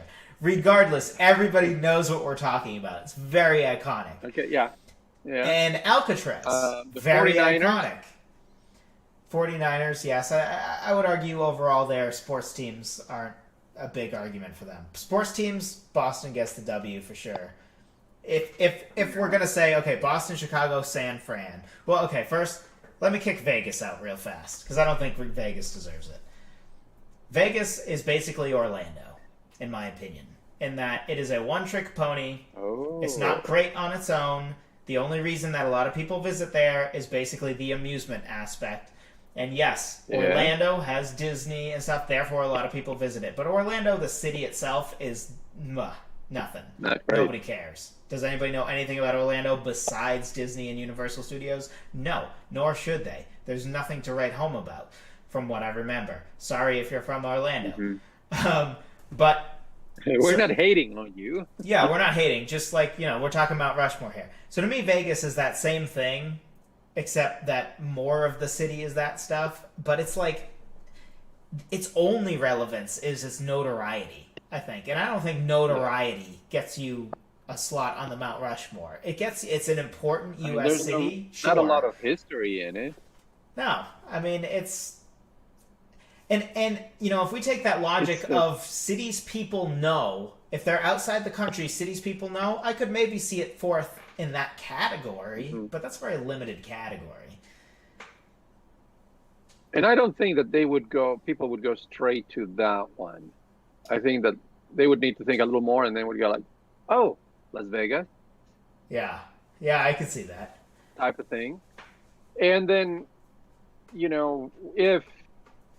I think with the case of Orlando, if you remove the amusement park, it's still a nice city. Might not have a lot of other things, but then Vegas, I think if you remove the casinos, the entertainment of it, what do you have? You have nothing. Desert. a desert city. Yeah. Which, to be clear, I don't think we're not discounting Orlando, you have that, right? the beach. Yeah. Right. Like the casino stuff is relevant. It's just the question is it so relevant as to get it that fourth slot on the Mount Rushmore of U.S. cities from all the things we have to choose from? And I think the answer is just no. Like, Philadelphia, Boston, Chicago, and San Fran, to me, are all so clearly above it that the discussion should center around those things. So, San Fran is, like I said, the interesting one that we both snubbed, that I think we both thought of, or at least I did. I forget if we were still doing snubs videos at that point, but San Fran, very, very interesting one. I could see it, especially iconic imagery. If we talk iconic imagery, New York's probably number one. San Fran's number two. LA maybe still number two. San Fran's 3, I think, and then Boston probably. As far as like iconic image, right? Like iconic thing to see. Not necessarily skyline, that could be it, but like, you know, I mean, New York's filled with them, right? Clear number one. But there's a lot for San Fran. Like, you instantly recognize San Fran. So it's an interesting Even one. the streets, like, you might not know the streets there, but you know that they have those steep streets and the architecture of the houses, and you could almost recognize San Francisco from pictures. Oh yeah, exactly. In the city. I'm not talking about the most recognizable places, but just go around San Francisco, take pictures, and one could possibly say that looks like San Francisco, even if you're not that sure that it is. Exactly. Even the architecture there is San Francisco very architecture, unique. Like very unique. Chinatown. Yes, easily the most iconic Chinatown. Well, LA's is. I mean, if you say Chinatown, well, I think that if you say Chinatown, I think of San Francisco's first before. I think so too. New York. Oh, definitely before New York. I was thinking LA. I think is the other one that's close. Okay. Yeah. I can't remember. I think you're right though. I think that San Fran is considered the Chinatown. It was very impressive when I went there. Although I was a little surprised. It's only 4 blocks, I think. Which, you know, only 4 blocks of a city is still kind of like... San Fran's an interesting city because it's smaller than you... It's like Boston. Everybody who goes there says, wow, that's so much smaller than I thought. Right? And a part of it, right, is if it's old enough, you know, all this stuff that was happening in Boston, you think modern-day populace Paul Revere. But that's not how Boston was back when Paul Revere was doing his thing. Right? Old North Church wasn't surrounded by skyscrapers, you know what I mean? Like... So I think people just forget that. And obviously San Fran's not as old as Boston. That's just in your mind. In your mind, you make up this image of something that you haven't really seen what it's like. Yes. So, of course, you're going to be surprised when it's not exactly as big as you thought. Yeah, like for me, Houston, I assume Houston looks massive. But my picture of Houston is like Columbus. That's my picture of it. Just because I think, well, Dallas must be bigger, right? Dallas Cowboys are a big deal. Houston Texans, no one gives a crap, right? Like, which is my NFL brain, I guess. But like, you know, Dallas has all the sports teams. Houston, well, I guess they do too. But Houston just seems, I don't know why, Dallas seems like Texas to me, and Houston seems like, but it's bigger. I've been to both of the cities, and I still think that Dallas is bigger. That's hilarious. Yeah, that's funny because, and then part of it also was my experience with my first experience with Dallas. It was driving back from Mexico to Columbus, and we went through Dallas, and it was just this thing that I have never experienced. Just driving the highway. And all of a sudden, you see the city just rising and rising and rising as you approach it. And it's just the skyline and the skyscrapers and the whole city. And you're like, man, this is so big. And Houston, I flew in. So I pretty much got immersed in the city before seeing it from the outside. Interesting. So, again, in my mind, one is bigger than the other, even though I don't have any other than my experience with each. It's fascinating to me how, in general, perception can be so off from reality based on the situation one was in. It's kind of the, I don't know if you know of the like C.S. Lewis thing about like how two things, I forget the whole thing, but it's basically like light from 2 different angles looks completely different, but it's the same light. And it's how like 2 different perspectives or 2 things can be true at the same time. Well, from different perspectives, they look like they can't be true at the same time. I think that was the point. Sorry if I'm messing that up for anyone out there that's like, no, that's not what it meant. But well, you know, Collar. I was watching a video by Zach King. I don't know if you know who Zach King is. I do not. He's an old YouTuber. And he's great. He does magic tricks, but he's a digital artist or a digital magician. He He flat out tells you, I use camera special effects to do my tricks. Yeah. Which I just think is great, because for the longest time, magicians have been trying to avoid, and in their specials, their disclosure, all of these tricks have no camera tricks. This guy says, I use camera tricks. So, but anyway, he had one that it's all in color and perception of color, exactly what you're talking about. And it's just fascinating how he has this big mural with it's like a sunset with two seagulls, and one is higher than the other one, and they both are different colors. And then he has a third one that, because of the way it's printed, when he puts it up high by the one, it looks the same color as the one on top, but when he puts it down, even though it's the same one, it matches the exact color of the one below, which is a darker shade.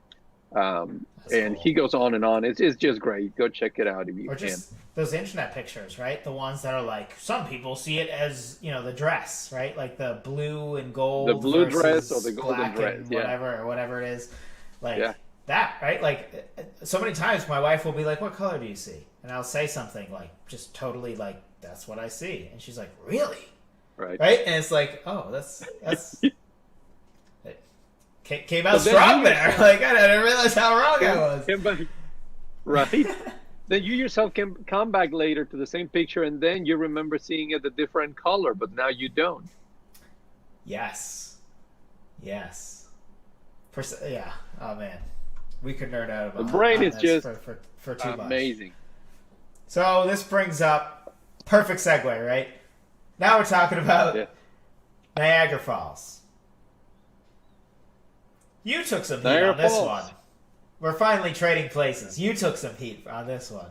Not actual heat. Again, this is all friendly. But does Niagara Falls count for the United States? This question was posed. My opinion was no. Although in the video we didn't have time to go into more, or it got cut out or something. But we'll go a little bit more into it now. Kyle's comment. Have to go with Joseph on this one. Let me just pat myself on the back. Just kidding. My gut was Niagara Falls instead of Death Valley, but the location does matter.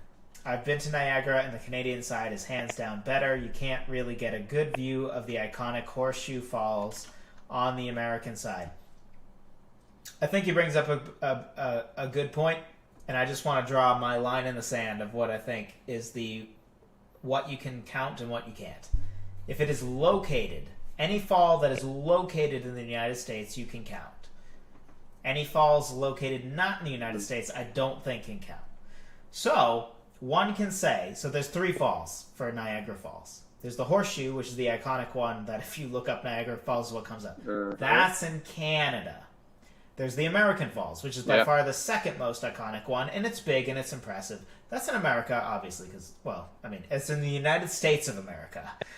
It is called the American Falls. Of course, we hijacking the term America as usual. But and then there's the Bridal Veil Falls, which I forgot about, actually. Also on the American side. So my line in the sand is, I think if one says that the American Falls and the Bridal Veil Falls are good enough to make that 4th slot, if you would say that, then you can put Niagara in. But you cannot count the Horseshoe Falls.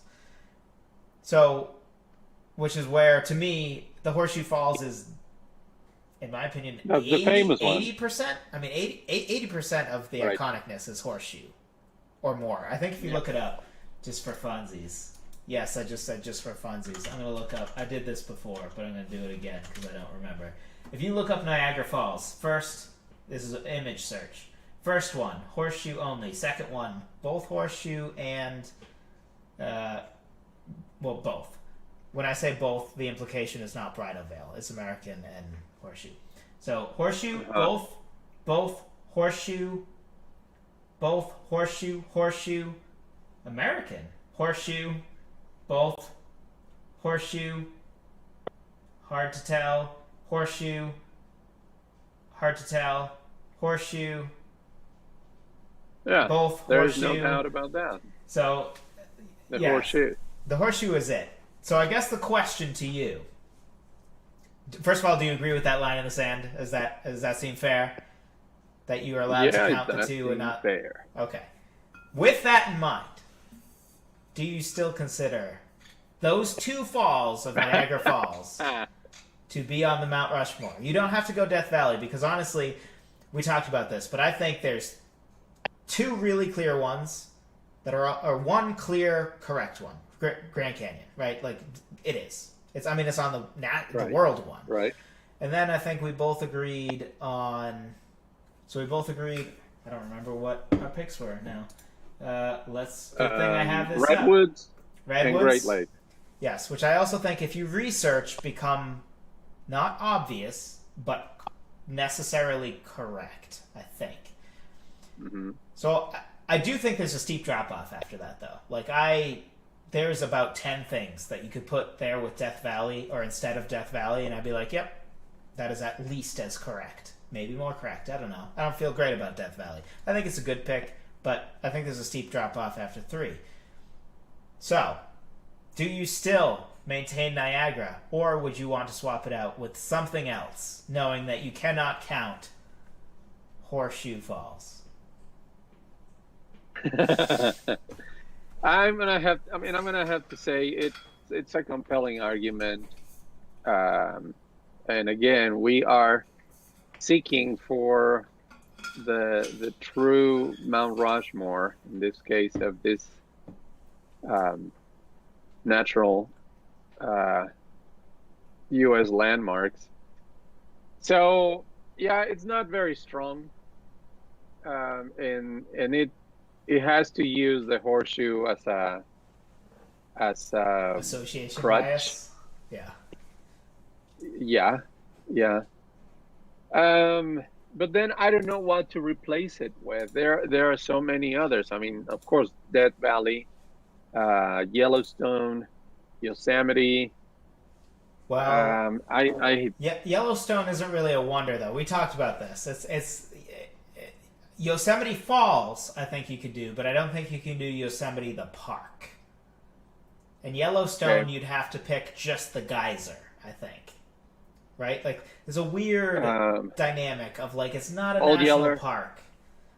Old Yeller, yeah. Or, no, that's the dog. Yeah. Old Faithful. Old Yeller. Old Yeller is a yellow lab, I believe. A little different, but... Yeah, the difference is that one shoots water, the other one gets shot. Yes, spoiler alert, but it was, a dog book, so if you didn't expect that, that's on you. The dog never survives. That's why I refuse to watch dog movies. I'm like, why would I sign up for this? They're going to make me fall in love and lose a dog in the course of 2 hours. Why do you think I want to do this? Anyway, go on. I'm going to look up what my other... Any dog movie? I mean, pretty much any dog movie. Most of them. Beethoven? I don't remember. I mean, again, at some point, I'm done. Either. I'm not doing it. Marley and Me was the last straw. That one was just horrible. It's almost like they enjoyed it. It was horrible. I don't like it. You don't and even I don't like dogs. Yeah, no. So the other ones I have written... I was May watched it. Yeah. The other ones I have written to help you out. Crater Lake in Oregon. Arches in Utah. Monument Valley in Utah. Everglades. Kilauea, I think, or Kilauea. Sorry, Kilauea, the volcano in Hawaii. Hubbard Glacier. Bryce Canyon. The Mississippi Valley. Yosemite Valley. Old Faithful. Black Hills, which is in South Dakota. Mammoth Cave. And Mount Denali, which is the mountain formerly known as Mount McKinley. Honestly, I think all of those are... Yep. Again, yes, all of those, or any of those. I don't know. I know. So it's hard. I'm just gonna drop my... or if anything... You'll put a question mark in there for now. Someday you'll give us an answer. Yeah, put a question mark. At some point, maybe when we do the I don't know, All Stars, or whatever we do at some point. Revisited. Revisited Yeah. 2030. All right, we're at 9:35, man. Not too surprising. But hey, some of these things are shorter. It will be fine. Right. Oh, yeah. Yeah, Oh, yeah. definitely shorter. We're Especially this next one. Yeah, you're freaking out over there. No reason. So, Yeah. Carlo's favorite segment, NFL Quarterbacks Revisited. I will make this one short. I mostly just want to bring up good comment by David, address it really fast. Joseph, I appreciate you not going with Elway, even though you wanted to, in case you wonder why I wanted to. I mean, actually, why I wanted to is not because I'm a Broncos fan. I think he truly deserves it, for the record. But it added more layers that I feel like a traitor as a Broncos fan not picking him. Just to clarify, if you didn't watch that episode. I do think Unitas is the better pick of the two. Don't forget that he did lead a team to a Super Bowl in there, which is correct. And I do think I failed to mention that in the video because I wouldn't have been dumb enough to edit that out. Unitas, which was the one that I did end up picking as my fourth one. And that's even with most of his career being pre-Super Bowl era. But he also didn't play in most of that game. He got injured early in the Super Bowl, but that doesn't matter. Whatever. Unitas, very important. There's a reason I picked him, obviously. I think Bart Starr and maybe Roger Staubach deserve mentions. And I agree. Those were the other old school. There were even more than them, but those two especially stood out to me for other old school options. There's only 4, right? So if we were going to say top 10, then... Or, not that it's top anything, but if Mount Rushmore had 10 heads, then maybe they would be on there. But that's why they didn't get mentioned, just time, right? Like, I try to cut these... We usually have a 40-minute discussion, or 30 minutes. I cut it down to 10, 30, so some stuff gets lost. Unless you all want to listen to us talk for that long every week, that's fine. I can go back to not editing. It's nice not to have to cut that much. yes, it would save me like 8 hours a week. So it would be, well, maybe not. I think it's 5 hours now. Anyway, moving on. So while you're talking about quarterbacks of the ever more distant past, that was the end of the sentence. So yes, he's talking about those two worth mention. But while that fourth spot is really hard to parse, I'm probably down to Marino and Breeze. Marino is definitely underrated given the lack of Super Bowls, but the dude was really good with not much around him. I agree with that for sure. I think I said in the video, I might have cut it out, but Marino, I think, gets the award for most underrated quarterback of all time. Probably. Honestly, Peyton might get that award just because he somehow manages to be underrated, even though there's a large group of us that think he's the GOAT, but there's plenty that have weird things against him that makes no sense because he's anyway. But Marino is definitely up there for underrated, most underrated. So the dude was really good with not much around him, especially later in his career. Very, very true. And it's insane to think that Breeze could still miss the list as good as he is, but I think I might have to give Marino the nod on this one. But we're definitely living in the golden age of quarterbacks today. So, yes, we're definitely living in the golden age of quarterbacks. Something important to note in here, and this is my criticism of Breeze. Not criticism. Not of Breeze, sorry. But we have to accept that if you look at the trend, numbers get significantly better year by year ever since Peyton started to change the league in the 2000s. Quarterback numbers are crazy compared to what they used to be. Now, if you, in 2000, now what average quarterbacks get for yards thrown and completion percentage, back in the 2000s would have been elite. Because it was harder to defend. It's harder to defend now because of all the rule changes favor the offense. So one needs to, yes, Patrick Mahomes is lighting up the league. The dude's a freak, right? And, Russell Wilson is playing his mind off and it's just crazy. But we all have to temper it a little bit of okay, but keep in mind they do have it easier than they did 20 years ago. So on that, Breeze to me is like he might not even be my the number three guy in his own era, right? So he's in Peyton and Brady's era, and regardless how you want to sift through Peyton and Brady, whether it's greatness, iconicness, any of that, those two are above Breeze. That's not debatable. So now you're picking three all from the same era over a John Elway or a Johnny Unitas is hard for me to stomach. So I don't think that we can have Breeze in there. Well, and I also think that, in my case with Marino and putting it against Breeze is the fact that we're talking about Mount Rushmore. So, and yet some of these are still playing, in the case of Brady, of course, but Breeze we still haven't seen how well he's going to be doing or how bad he's going to be doing. Well, we still don't know exactly. Done. His story's written. I think this is last season. But yeah. Either way, then his legacy.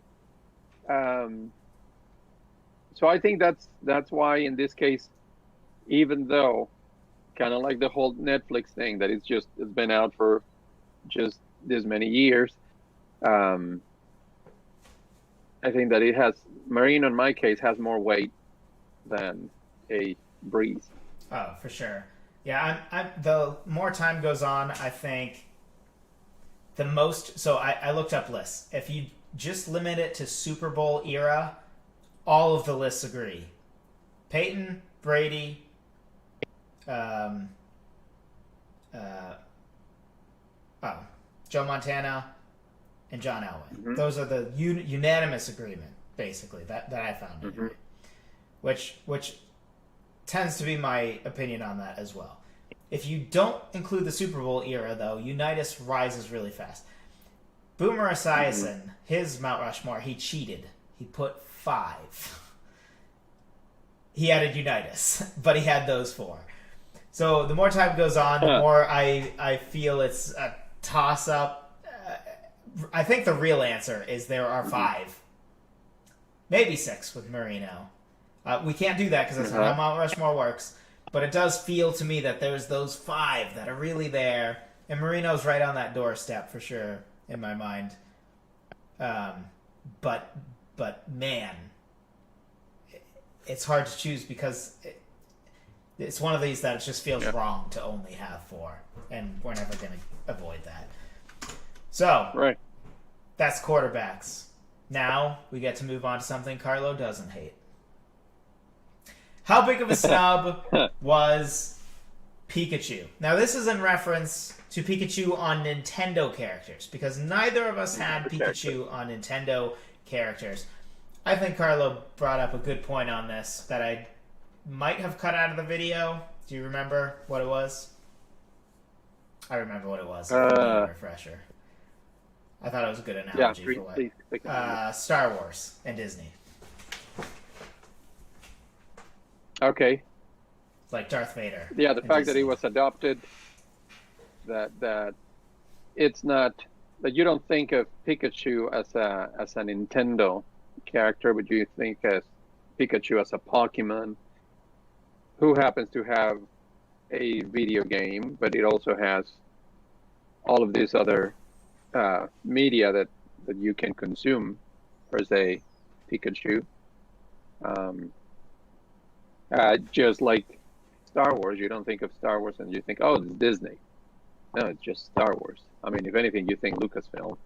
Maybe now you start thinking more Disney. It's been long enough, I guess, that now you start associating it more. But as far as what Pikachu represents, I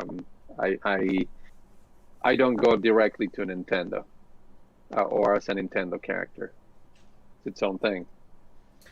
Yeah, I'm coming from the same place, and to be clear, I think the Star Wars example is a great one, but I will just to make sure people don't get on us for this, I will concede there is a difference in that Star Wars was its own thing for a while, and then Disney bought it. Whereas, admittedly, Nintendo did create Pokemon.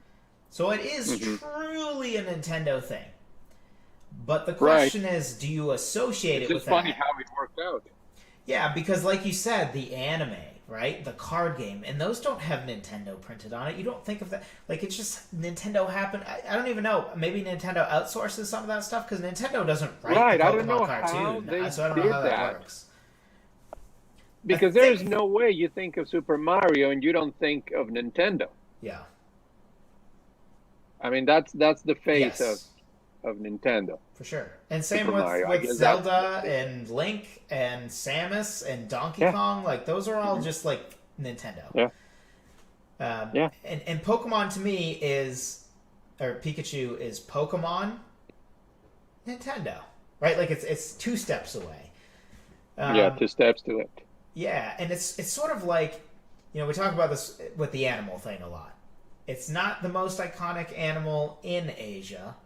It's the most iconic Asian animal, meaning the most iconic animal that lives in Asia to its iconicness to Asia. Not its iconicness as an animal. Its iconicness to Asia.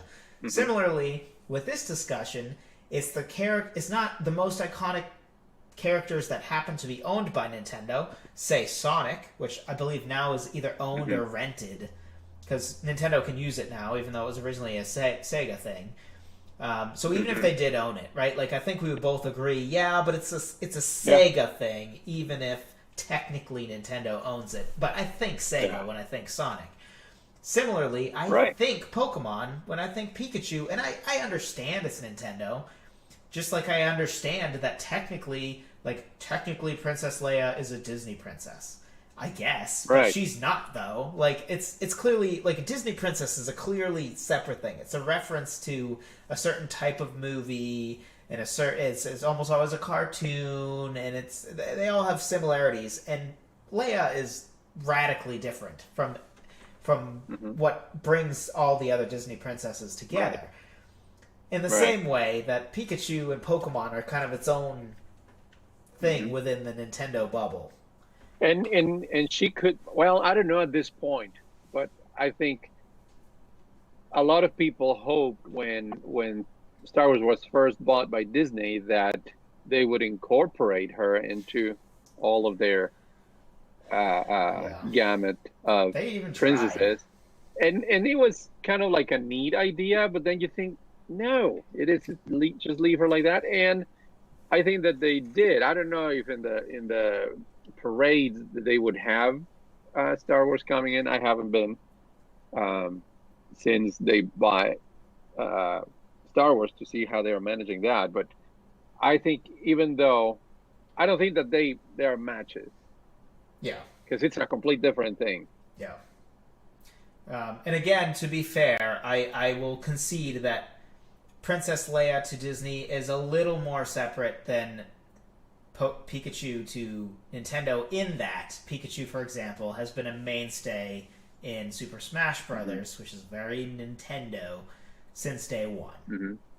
So I'll give it that. So so in summary, and you can give your take on this after this, but my take is basically Pikachu makes sense. I could entertain Pikachu in that 4th slot over, in my case, Bowser. I could entertain that. I would stick with Bowser. But I could entertain that, and I definitely will agree that, I mean, Pikachu is every bit as iconic as, Donkey Kong or Link. Yeah, maybe even more iconic on its own. I think that question is how iconic to Nintendo is it? But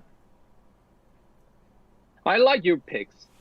I think I like Donkey Kong, your Donkey Kong over my Samus. I agree. I would still stick with Luigi. Well, of course you agree, but I don't think I need to change it. I think it's a good Mount Rushmore. I agree. And if I had to replace Samus, because again, I don't think I want to replace Luigi, I would first replace it with Donkey Kong and then maybe Pikachu, if I don't go for Donkey Still Kong. Pikachu over Bowser. Mm-hmm. Interesting. Yeah. Interesting. See, if I had to rank them, to me, the easy clear 3 is 1 Mario, 2 Link, and then this is where we start to drift apart. To me, Donkey Kong's that clear 3. And then, to me, it's, well, Bowser, obviously, since I picked Bowser. But after that, though, I would keep your Luigi before I would... Mm-hmm. So I agree with you. I would keep Luigi over Samus. Mm-hmm. And then Pikachu after Luigi, maybe? Or Pikachu before Luigi, probably. So Pikachu's maybe my that 5th one. Okay. You know, the more I think about it, and I hate this, I that's the part that I don't like about doing this, because then I start second-guessing myself. And it's just the fact that... That's the joy of it.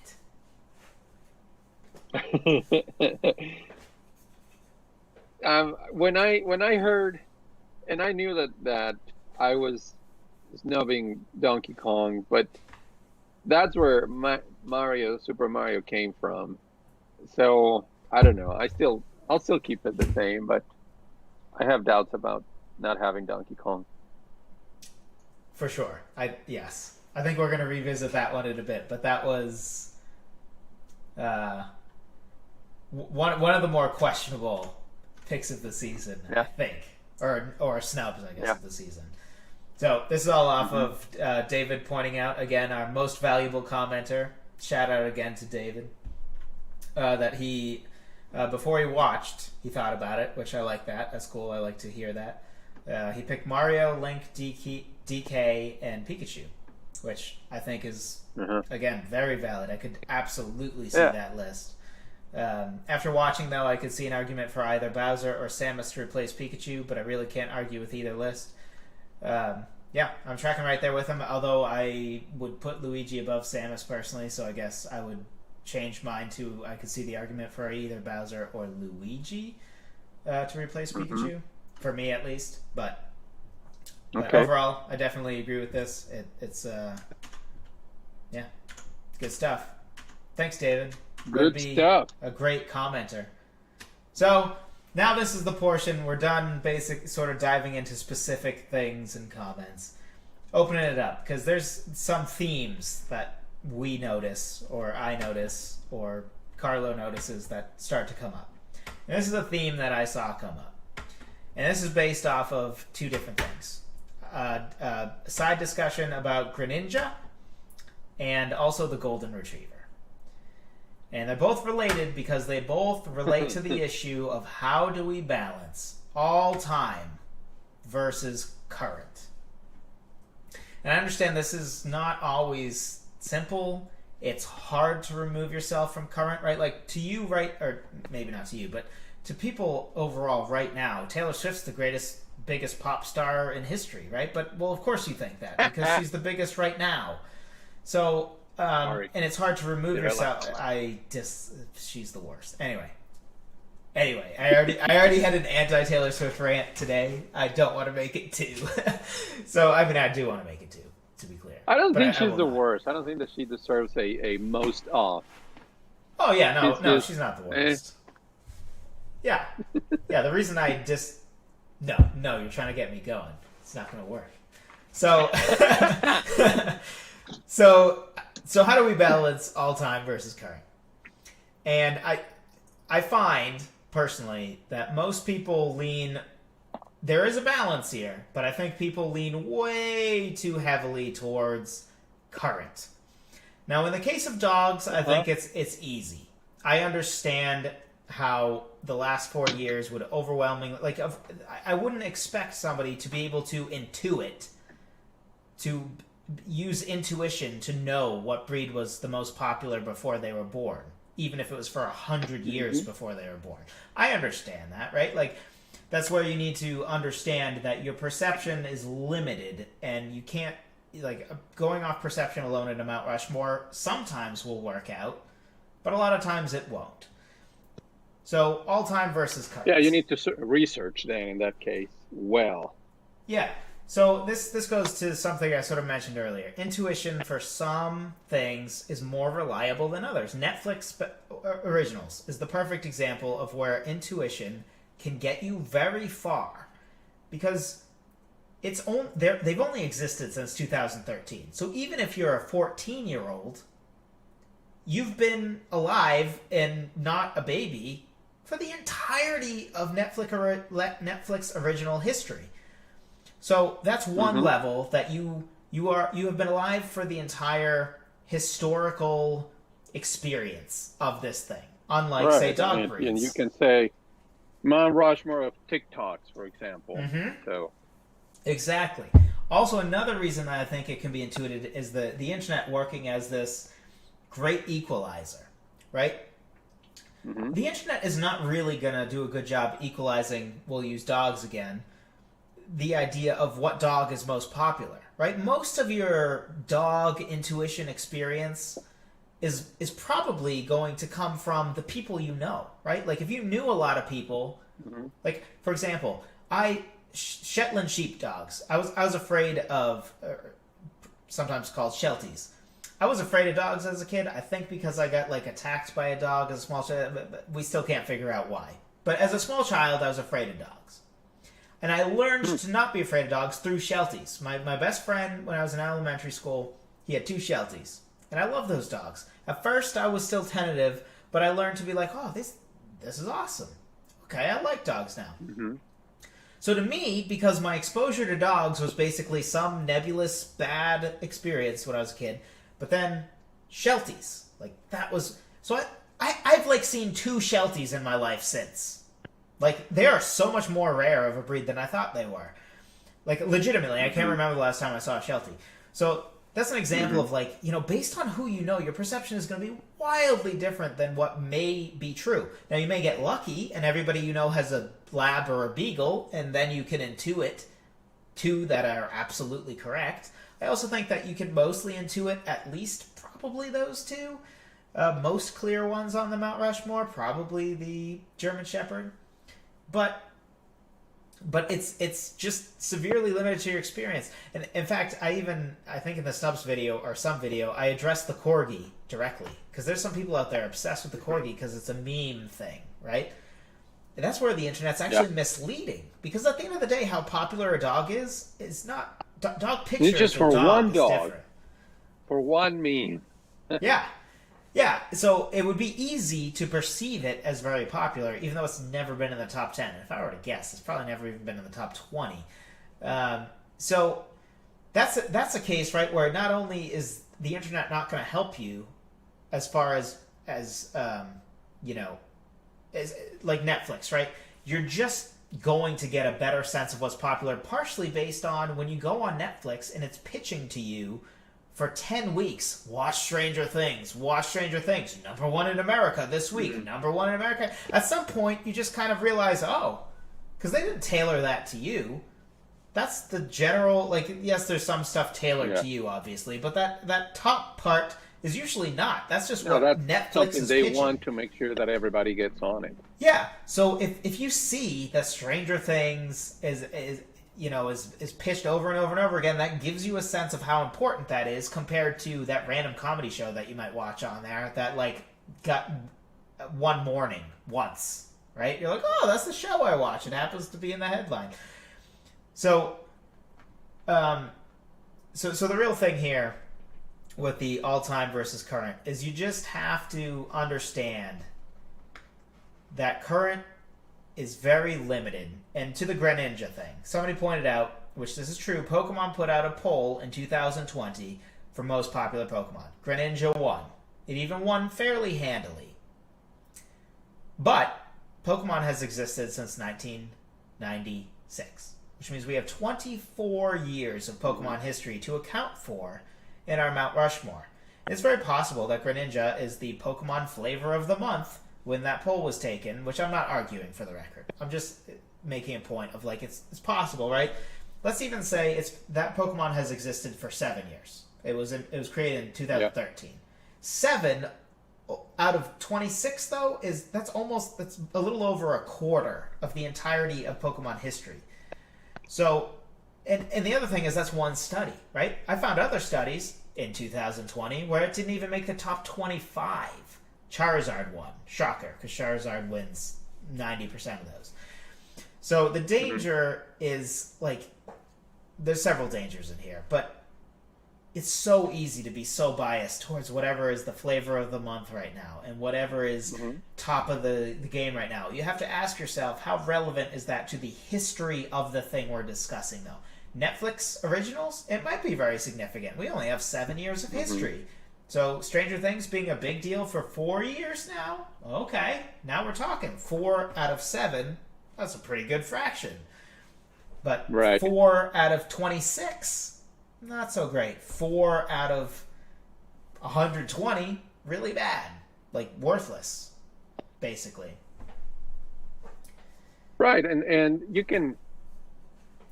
could even say, well, Mount Rushmore of presidents, U.S. presidents. You know, like, let's update. I want to do that at some point as the a fun same exercise. Was that? I want to do that at some point as a fun exercise. I've thought about it, but go on. Right. So, but then I think we should end up with the same 4.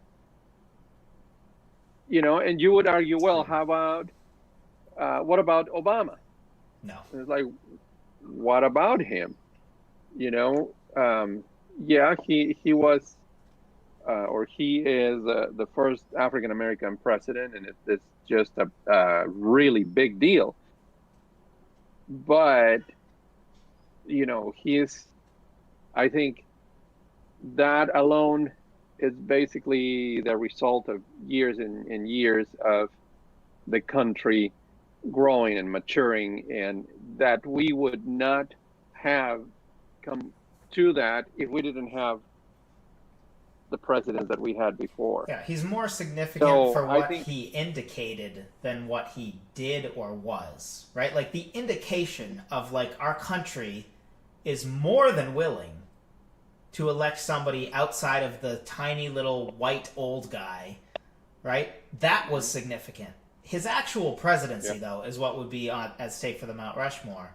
And you got some tough competition.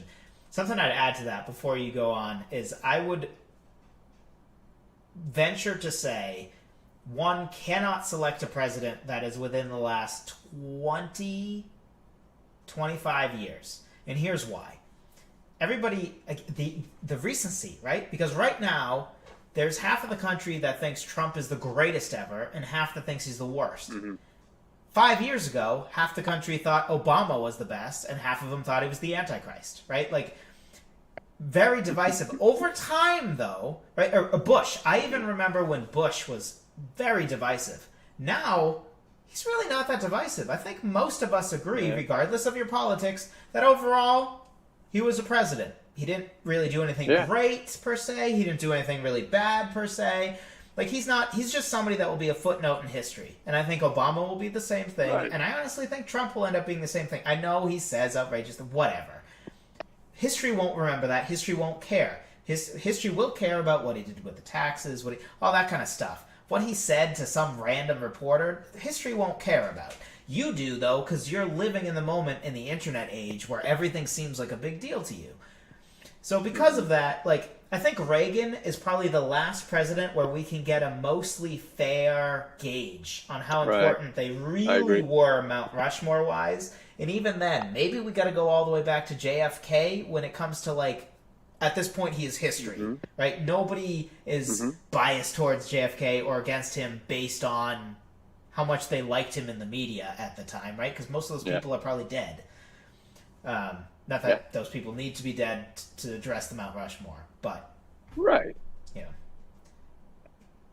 Now that I went on a long tangent, where were you going? Well, I was just going to the argument for recency versus all time. So you do need to broaden your knowledge of whatever topic we're doing for Mount Rushmore. And yeah, like you say, take either don't take categories or take then all the categories and see more than just and a lot of the times I have to admit I do go with my own perception and my gut and many times I do it on purpose just because I don't want really to be influenced so much. If I'm not very familiar, then I do need to do research. But it's when it comes to it, it's better to take on account not just right now, but you have to go beyond, and that way you can really tell, that Cardi B is not the greatest of all time. You don't think WAP solidifies her place as an iconic part of goodness, culture? Don't take me there. Don't take me there. Yeah. Well, allow me to just put my opinion out there. That is the worst piece of trash music that has graced the radio. And you know what makes ever. me really sad?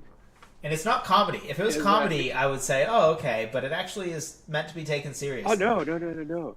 Yes, they want to be taken seriously. Which is the crazy part. Because I look at it and I'm like, this is a comedy song, right? Like, you're joking, right? Like, because it's kind of, I mean, it's dirty, but it's, I would see the humor in it of, like, it's so absurd that it's like if Weird Al decided to do a rated X version, like, I could see it, sure.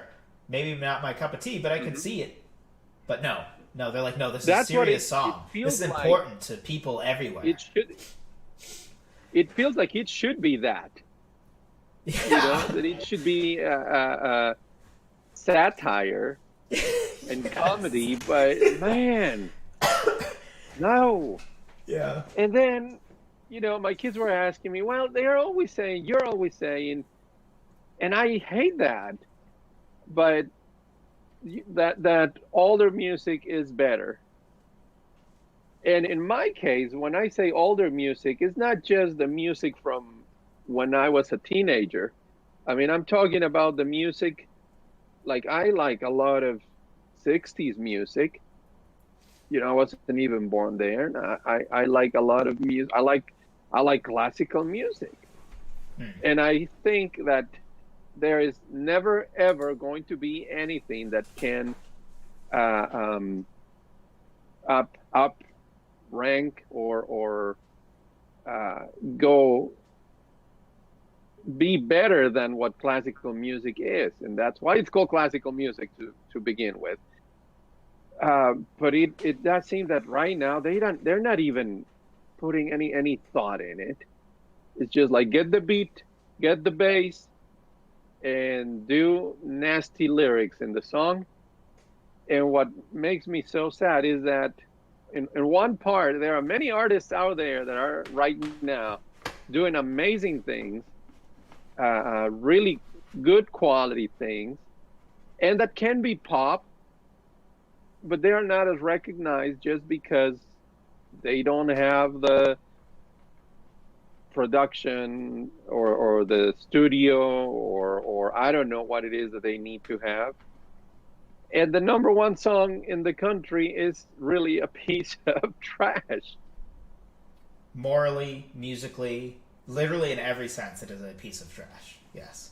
Except comedically. And I think... where it's average. But it's not meant that way, so... Yeah, no. And that says a lot about the artist, but also a lot about the country as an audience. And the sad part is that means just whatever they say you're gonna like this, they're gonna like it. Yeah. Blindly.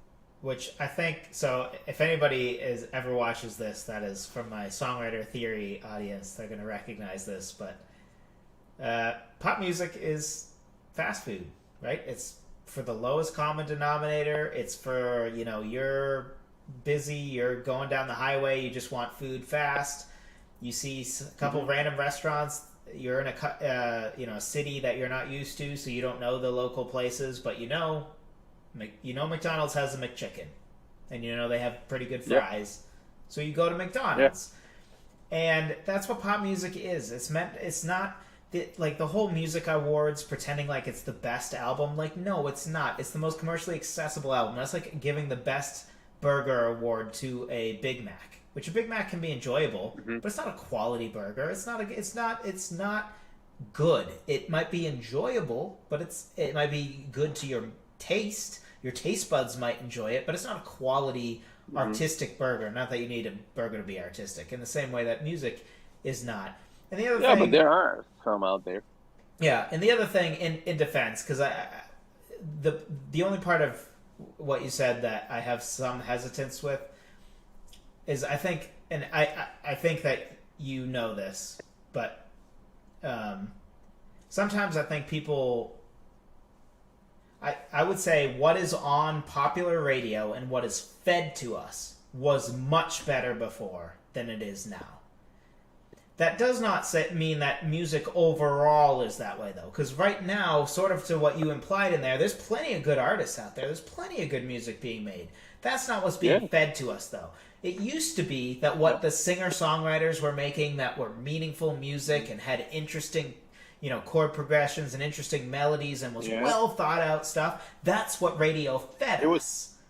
But that somewhere around 2005, 6, 7, 8, it started fading away into WAP. Well, it started late 90s, and then I think by the 2000s it was like more broad and because Britney Spears was like the other before, right? Like Britney Spears or Michael Jackson even, which Michael Jackson's quality music. I'm not trashing on his music, but he is true pop. Britney Spears was like one side of pop, right? But he also had all the bands. And then Britney was over there with NSYNC by themselves. And there were a few others, Backstreet Boys, whatever. Now, to your point, that's all of the artists. And they've continued that trend. So Britney before was like vague-ish in the innuendos or whatever. And it was still pretty catchy and stuff. Now they've just abandoned that. They're like, oh, we'll just pump out trash and people are dumb enough to keep listening to it.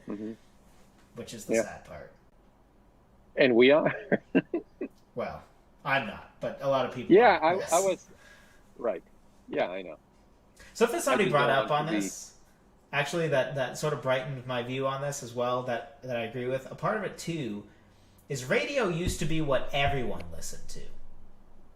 That's not true anymore, because we have Spotify, we have... So now, radio is really just catering to radio people. So, whereas, if John Denver was playing on the radio in the 80s, that's what everyone was listening to. Now, only pop people are listening to pop radio. The rest of us put in our own music, turn on Spotify, use Pandora. So, it gets scary, but... Even those services, even Spotify, Apple Music, Pandora, and all of those, we're not listening to, if you use the same service, we're still not listening to the same music. Yeah. You might be using Spotify, I might be using Spotify, and we have very different experiences in listening in both services. Yeah. Because it caters to you personally, to your likes and taste. So it's very divided. Yeah. And I was thinking about this when I was talking to my kids about music, and this question popped in my head. When was the last good quality pop song that you remember? How are we defining pop? And I had a hard time.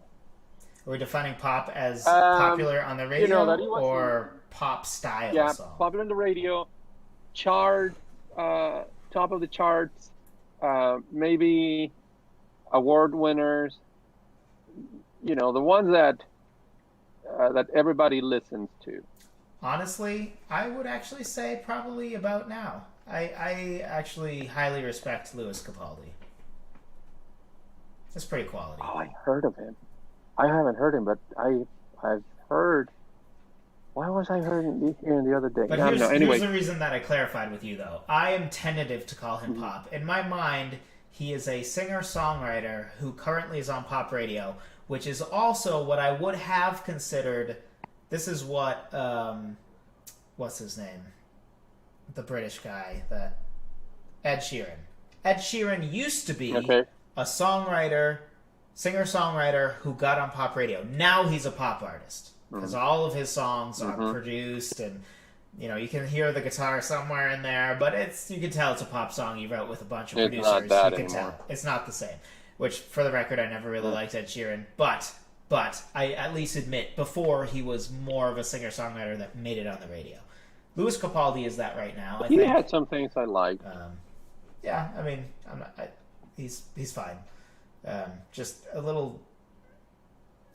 Kind of reminded me of boy band music. The criticism of boy band music is it's always kept vague intentionally so that all the girls in the audience can think it's about them, right? Because if you say "Your Beautiful Blue Eyes," now all the brown-eyed girls are like, "What the heck? This song isn't about me," right? So you just keep it.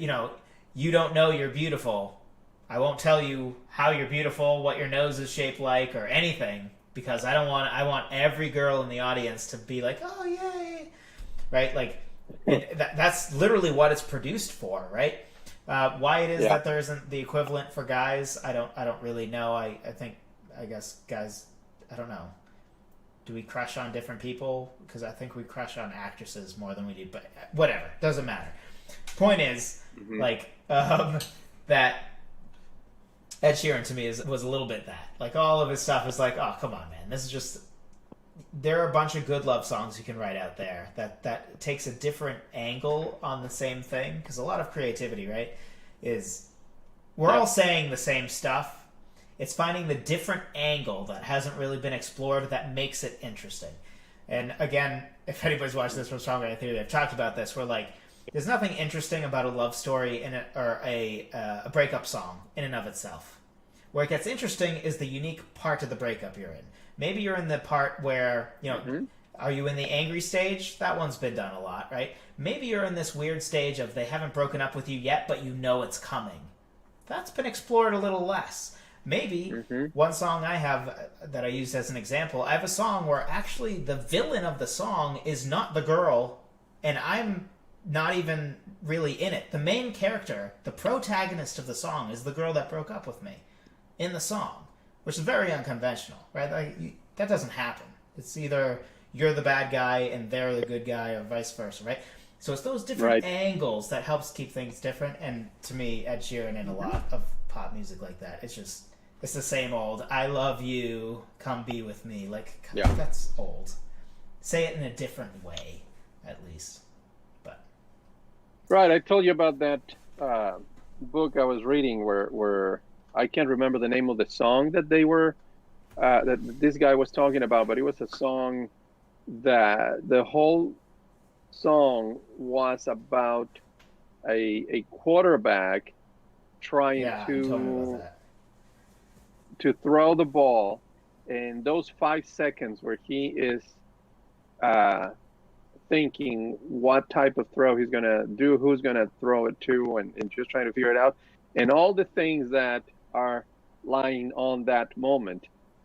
And that I think is just such a brilliant idea, because then you're I don't know, you're pushing your own creativity to see, okay, what all is happening in this 5 seconds or 1 second, however long it was the song was. Playing with time. I mean, Christopher Nolan's made a career off of it with movies, right? We can do it with songs too. Right? Yeah. And there's a guy on YouTube, I don't know if you've heard of him, it's Charles Cornell. Sounds familiar. Mainly a jazz player, but he likes to analyze songs, and he was talking about a song by who's the guy from One Direction, the famous of the five? Harry Styles. Harry Styles, and talking about a song of his, and then the choices that he did with the chords, and he says it seems that they just put chords in a hat and they told him pick five and we'll go with I think I those. know who you're talking. He I said think I've it's seen not that this it's video. not. It sounds familiar. What was his name again? And I Chris? think that he just makes Charles Cornell. Um, but see, there are Oh people out there I like know that this that guy. I that like this guy. yeah, Yeah. that care about the quality of the music, and for some reason they I don't know why it's not popular. And you go, like, I go to the top 100 list from Apple Music in the US. The first 10, no, the first 12 songs, they're all explicit lyrics. You're telling me Sounds that about you right. cannot write, and if you want to put explicit lyrics, fine, but is it really necessary? So for starters, I'm not going to listen to any of them because I don't feel like I need that in my life. Sure. So I have to go all the way to number 13, which is Holy by Justin Bieber. Interesting. Interesting. I listened You to know, that that the would other be the week. first. It was interesting. What do you think? It was interesting. It's one of those, like, I'm trying to be kind because I feel like he's in an interesting place and he's trying. So I don't. Not that he's Well, listening. he's to me, older right? now. But he's older now. I feel for him because he got way more hate than he deserved when he was like 14 and 15. Yeah. And now he's, Yeah. I think he's starting to get on a really good path. He's starting to get on a really good path, right? That's going to easily dive bomb very quickly. That song missed the mark in a lot of ways, including how it, I think, is trying to be, he's trying to use Christian undertones, but he uses it in a way that is accidentally semi-blasphemous. What is sort of what it felt like to me. So his theology is really not Is not great yet, which I'm not going to hold against him again, because I think it's not intentional, and so it's one of those, like, I did not enjoy the song, but leave the Biebs alone. right. Is kind of it's kind of like Nickelback. Yeah, right? Like, it's tired I at mean, this point. Just leave them alone. Just they're not as bad as you make them out to be. Especially, all the people who say, "Oh, Nickelback and Justin Bieber are the worst." Meanwhile, they're trying to tell me that, like, Taylor Swift's newest political garbage songs, like, regardless of whether you agree with the politics or not, it's literally propaganda. Like, her songs are propaganda. Whether you agree with the propaganda or not is irrelevant. But propaganda is not art. Yeah. It's political garbage. Like, don't tell me that's a great song while you're telling me how Nickelback's never produced anything good. Like, I don't like Nickelback, but, like, don't pretend like Taylor Swift's high art compared to, like, Justin Bieber. Like, she's not. They're the same in a lot of ways. Like, yeah. So Right. I defend the Biebs a little bit. And right. And I for the longest time tried to stay away from Justin Bieber until he caught me. There was one time I heard this one song and I heard it over and over and I didn't know who it was. What song? It was "Where Are You Now" with Skrillex and Tiesto. I think it was Tiesto. No, it wasn't Tiesto. It I was can only hear. Skrillex and I can't remember the other guy. Diplo. Diplo. Yes, Diplo.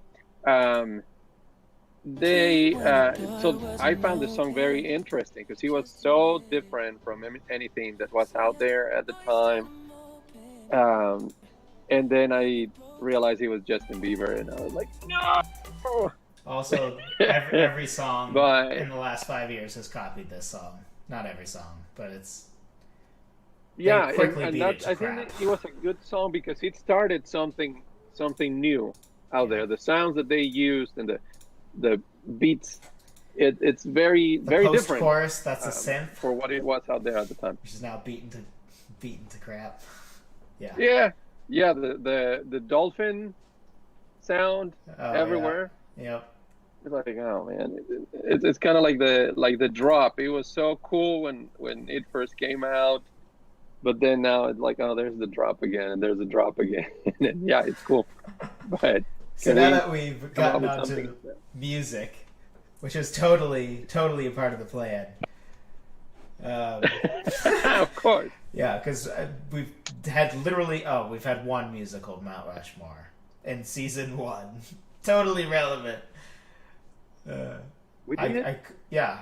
Classical composers. Oh, that's right, musicians. Yeah. We need to add more to that. We man. do. I can't figure out, and anybody who's watching this in the future or one of the clips I make out of this, let me know in the comments what you think. It's hard to figure out because sizing of the subject is very important, right? Like you can't have a Mount Rushmore of cars. Yeah. What does that mean? Is it the year of car combined with the make and model? Is it, it's too vague, right? Like Model T 2000. But yet we've done dogs. Yeah, but that's limited enough. Pretty broad. It's not though. I mean, there's a lot of them, but there's clearly only a few that could be there. Cars is just massive, right? So it needs to be So regardless, similarly, I think like say pop musicians or pop artists. Well, artists, by the way. Pop artists. Most of them are not artists; they are performers. But that's a side thing. Little plug again for songwriter theory. Some of them are artists, though. Some of them are, yes, but all of them are performers, basically. Anyway. Yeah, I think that it's alone is too vague, right? Like Michael Jackson. After that, I have no idea if we're doing all pop artists, right? Like, how do you even begin? I don't know. I would but put if we Madonna, do 2010s, Michael Jackson and Madonna. Maybe, but like I think it's more interesting to dive into like 2010s pop artists or 1980s lead guitarists, right? Or like classic rock lead guitarists. Something like that. Maybe 2000s rock bands or something. Just because it's... Otherwise, if you choose just rock bands, there's like 20 that feel non-negotiable. And that's no fun. It's just too broad. It's better to... So I'm thinking decade combined with genre or thing that you are. Like pop artist or pop singer. Rick Beato. Rick Beato, he has the top 20... guitar solos or top 20 guitar intros or top 20 drum riffs or fills or a lot of those. I think that could be a good Mount Rushmore, at least to start somewhere. You could have. Seems too big though. I mean, he has top 20, right? He couldn't. Excuse me. He couldn't even bring himself to do top 10. You know what I mean? Right, we're trying to do 4. Right, but you can. I mean, if you go with guitar intros in rock songs, I would say the first one, like the one that would be a non-negotiable. I think if you add classic rock, then we're good. Otherwise, it gets hard. Okay. Fast again. But classic rock, I could get behind. Which one would you put there? Crazy Train comes to mind. I would say for guitar intro. I mean, I guess it's not really a guitar intro so much as an intro in general. I don't know. Okay. I don't know. See, now we're gonna get into spoiling things for the people. Okay, I'm not gonna say it. No, go ahead. You guys know. You guys know what I'm thinking. I'm curious now. No, I really don't. Although it will probably be obvious once you say it. Stairway to Heaven. Oh. Okay. Sure. Right? Yeah. Wow, your audio just My earbud just died. Man, that means that we've been here. Well, your audio got better if it makes you feel better. Oh, you got better? Okay, so you want me to leave it like that? No, if you can replace my concern would be that I'm going to hear myself if you're not having earbuds. Like I can hear myself a little bit already. So, I think we addressed how do we balance all time versus current, which brings us to our last more big picture discussion before we get into a couple quick hits, and then we'll just briefly mention what to expect in season 3. So categories. Why I think, and I don't know how Carlo feels about this. I think categories are tiebreakers at absolute best. Which sort of goes into, he mentioned his agreeance with my comment earlier that I think categories are very limited, and the only way that you can really use them effectively is if you aggregate all of the categories and then figure out who wins more categories and how much those categories are worth. Because one category is so arbitrary, right? Cities. West, east, does that matter? Type of city, what it's famous for, what do you categorize by? Dogs, do you categorize by size or do you categorize by their group? Those are two very different things. Who's to say? You can just categorize whatever makes your argument convenient, which is what we want to avoid, right? We're on the quest for the truth, which is why I'm very scared of categories. Movie franchises. Categorized by genre, maybe? Like, oh, we can only have one sci-fi. Well, I guess MCU is out then. Star Wars it is, right? You're not getting rid of Star Wars, so... Yeah. Like, but that's arbitrary again. If MCU deserves to be there, deserves to be there. That, and arguably, couldn't you argue that, like, almost all our picks except your Lord of the Rings are sci-fi? I guess spy thriller would be James Bond, but, like, yeah. Yeah. So do you agree that that categories are tiebreakers at best? Would you agree with that? Yeah, that's. I would say Outside that's of now where aggregating you them. should start.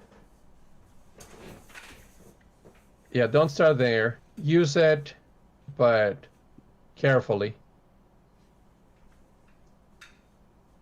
Well said. Well said. So All right. that's what I think with that. Quickest category of the night. Wrapping up the season. We have 3 quick hitters here. Carlo, let me know. What do you think was the most egregious snub of the season? Can be either me or you. Well, I think we discussed that a little bit. Some of them are definitely the ones. In my case, I would say not having a clear one for landmarks, natural landmarks of the U.S. Maybe not so much which one I snub, but which one I did include. Therefore, snubbing others that would have been better. Talking about Niagara. That's not the question.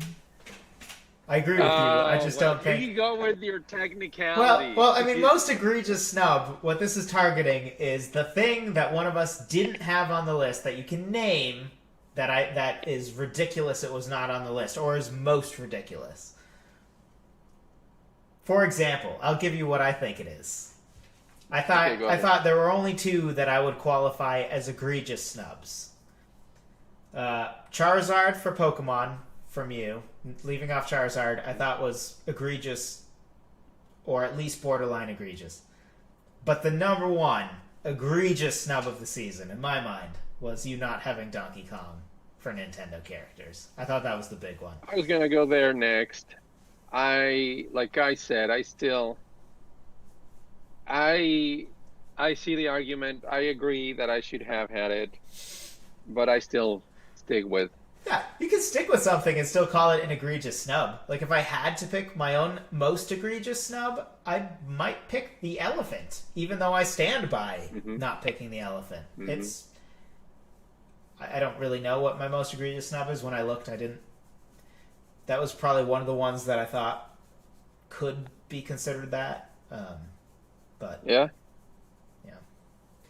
fair enough. Yeah, Next. and I think I remember when we did the episode, you were literally shocked that I didn't have Donkey Kong. I was shocked. I'm still shocked. It is. Yeah, to me, it's the big 3, and then I get more firm on Bowser over time for sure, but.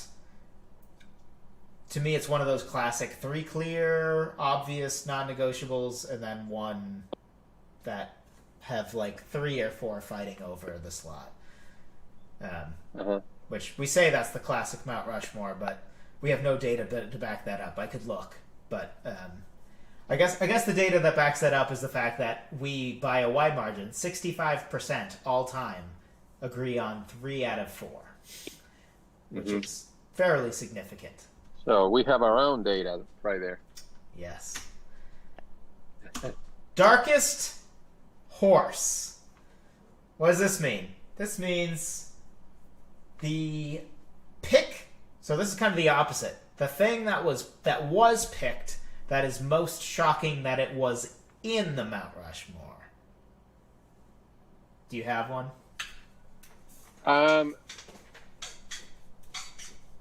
Yes, and I didn't write it down. I thought about it earlier. I don't know if it's the darkest. One of the ones I think is Dan Marino. Really? And maybe not for you, but for I think for Sam, he didn't think that he should have been there. Huh. Some did you read some of the comments and they did not agree with that one? For Marino? I feel Marino. like Marino got more support than I thought it would. Because actually, my opinion is Marino is the clear 6th. Because I really think Elway has to be above, and Unitas does too. So to me, but I also think nobody is threatening Marino for that 6th spot. So to me, he's clearly 6. So to me, it's not even that dark of a horse.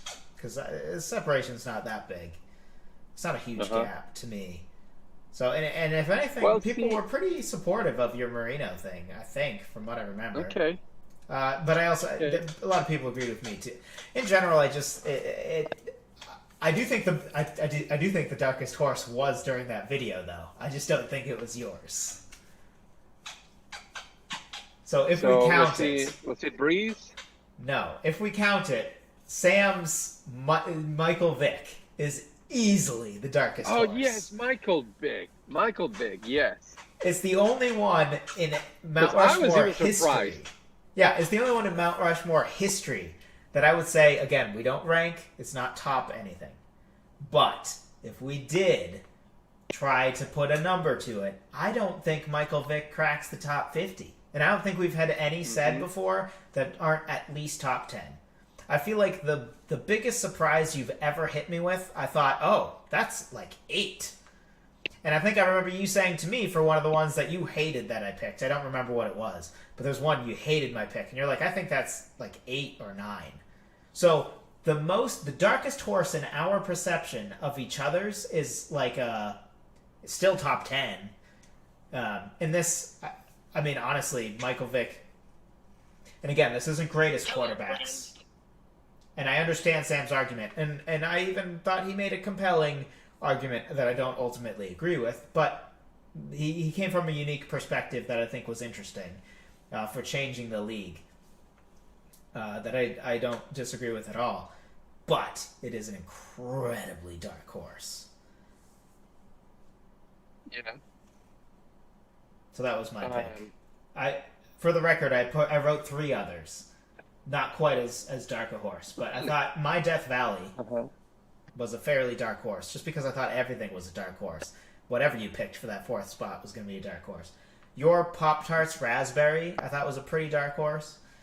And then your Jimmy Neutron was a pretty big dark horse. That's probably if I had to pick your darkest horse, I would go with Jimmy Neutron. Yeah. That was a pretty dark horse pick. Well, see, I don't think that he's a very dark horse, just because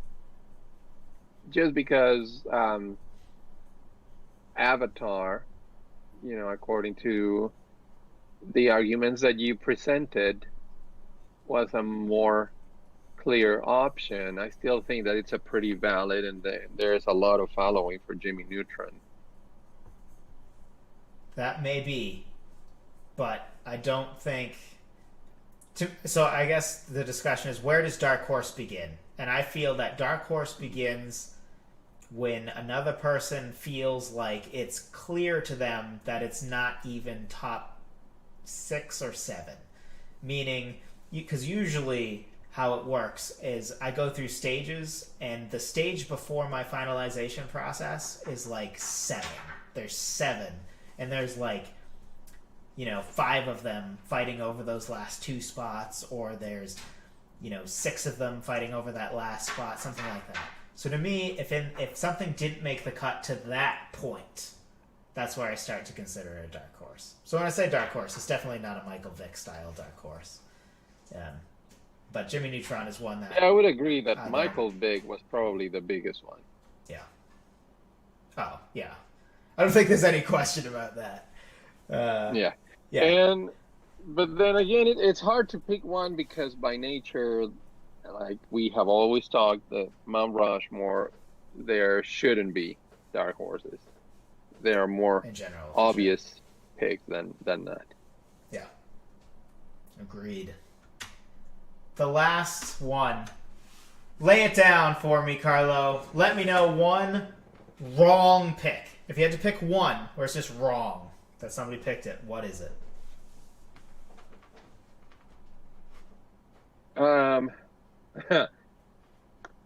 Well, you're gonna say me with Donkey Kong. Nope.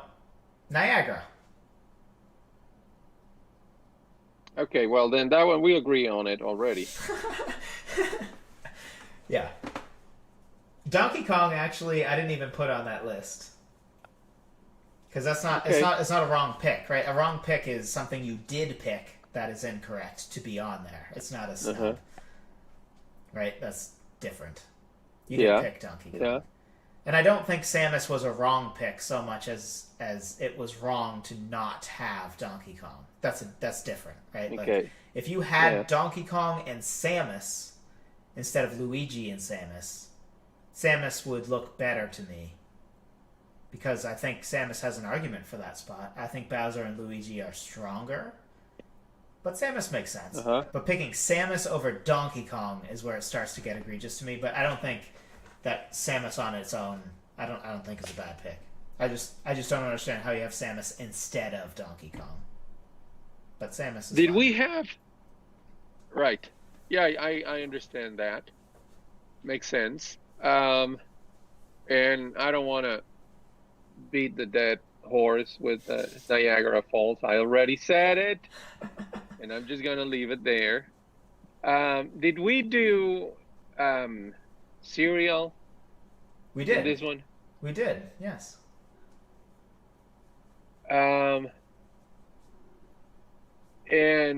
what did we have? Do you remember what we had? I do. We agreed Because on I think we 3 out agreed of 4. on 3. And where we split is you picked Fruit Loops and I picked Rice Krispies. And what were the other 3? So We Corn agreed Flakes on Cheerios, Corn Flakes, Frosted and Flakes? Frosted Flakes. Yep. and Cheerios. Okay. I don't know, but those 2 that we disagree, I think that I know you're going to have your arguments and there is the numbers and all of that, but I think that I don't feel super confident about Fruit Loops, but I also don't feel super confident about Rice Krispies. I think there should be a 4th one, and I would need to go back and revisit the list and do the research. I don't know. I would I just don't know. say that was an example of one where, for the record, I do feel good about Rice Krispies, but You're right. Yeah, of course you do. But, well, for the record, I have changed my mind on ones. It is just more rare because I usually do a stupid amount of research beforehand. So it's pretty rare that somebody gives me a logic that I hadn't already thought of, I guess.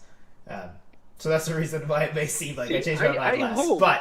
But, for the record, I do think that Cheerios, Corn Flakes, and probably Frosted Flakes are just locks on locks, non-negotiable, easily there. Rice Krispies, I really did think I had the strongest argument when I went through the whole thing and I studied the history and stupid amount of time. But it was not a wide margin. Somebody could easily come at me with something else and a good argument, and I'd be like, okay. Not that I don't think I would necessarily change it so much as be like, that is also valid. So I don't have a problem with either of those picks really, but I don't love or hate them, I guess. Oh, I remember which one now. Did we do the burgers in this one? We did. So there it is. Really? Well, my obvious one, my fourth one, which I went with the cheeseburger. Yeah. And, you know. Well, you reviewed I don't know, I it guess to I wanted the to make McDonald's a case. one, though. Did I change it? Yeah. You didn't during the video, Okay. but I talked to you like a week later because I'm like, I don't even know how I'm going to edit this because I don't think this counts. And I'm like, I can't not give the people an answer, but I also can't just like succumb to this, what I believe is not, like, when I say not correct, meaning like it doesn't, you know, it's like picking for an African animal, I don't know, an animal that doesn't live in Africa, right? Like, I thought it was that, Right. or it's like it's not that I think Polar it's bear. wrong. It's just that a polar bear, right? Like it's just the subjective, like it just doesn't. It's not in the category. So at church actually we talked about it. I'm like, so you really got to pick one. I did not mention this to you, but I did research because how I ended up editing the video is whenever we start arguing, I actually sped it up to twice speed.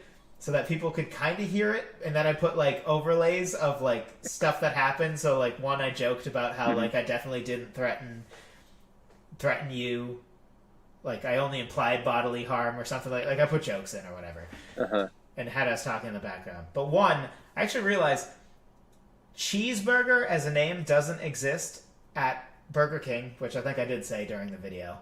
That is true. It is also true it doesn't exist at Wendy's, which surprised me. There's a bacon cheeseburger, but there is no plain cheeseburger at Wendy's. Fun fact. But anyway, where are you going with this? Well, I was just saying a dead wrong choice, then that would be one. Just because of that fact that it's totally out of... But you revised yours to what I think is a good pick. Okay. I mean, McDonald's cheeseburger. McDonald's cheeseburger. There you go. Yeah, it's... Fair enough. Thank you. Yeah, you're welcome. For the edit. Yeah, you're welcome. It was, I'm not gonna lie, it was very annoying to edit. I may have been slightly annoyed at you for like a good 10 minutes there where I'm like, you made me edit through this. Because you were being so stubborn about like, I kept giving you an out like, McDonald's cheeseburger could count. That seems like a solid pick. And you're like, no. I'm like, no, why? Well, because then it just feels condescending. Like my mom, like, look, this pants look very nice on you. You should pick this. Like, no, I'm not going to do that just because you're telling me. That's hilarious. Just because you think it's funny. right. It's funny you say that because I could literally see the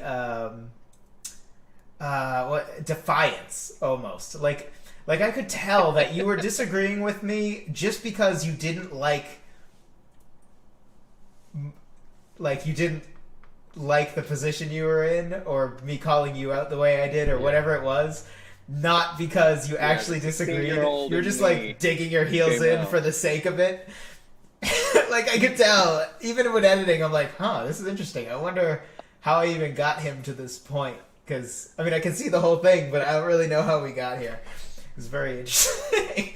The psychology of Carlo featured tonight. Right. Season 3.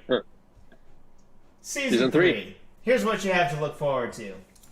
First episode is going to be Asian animals. Second one, Australian animals. We're working our way through all the continents.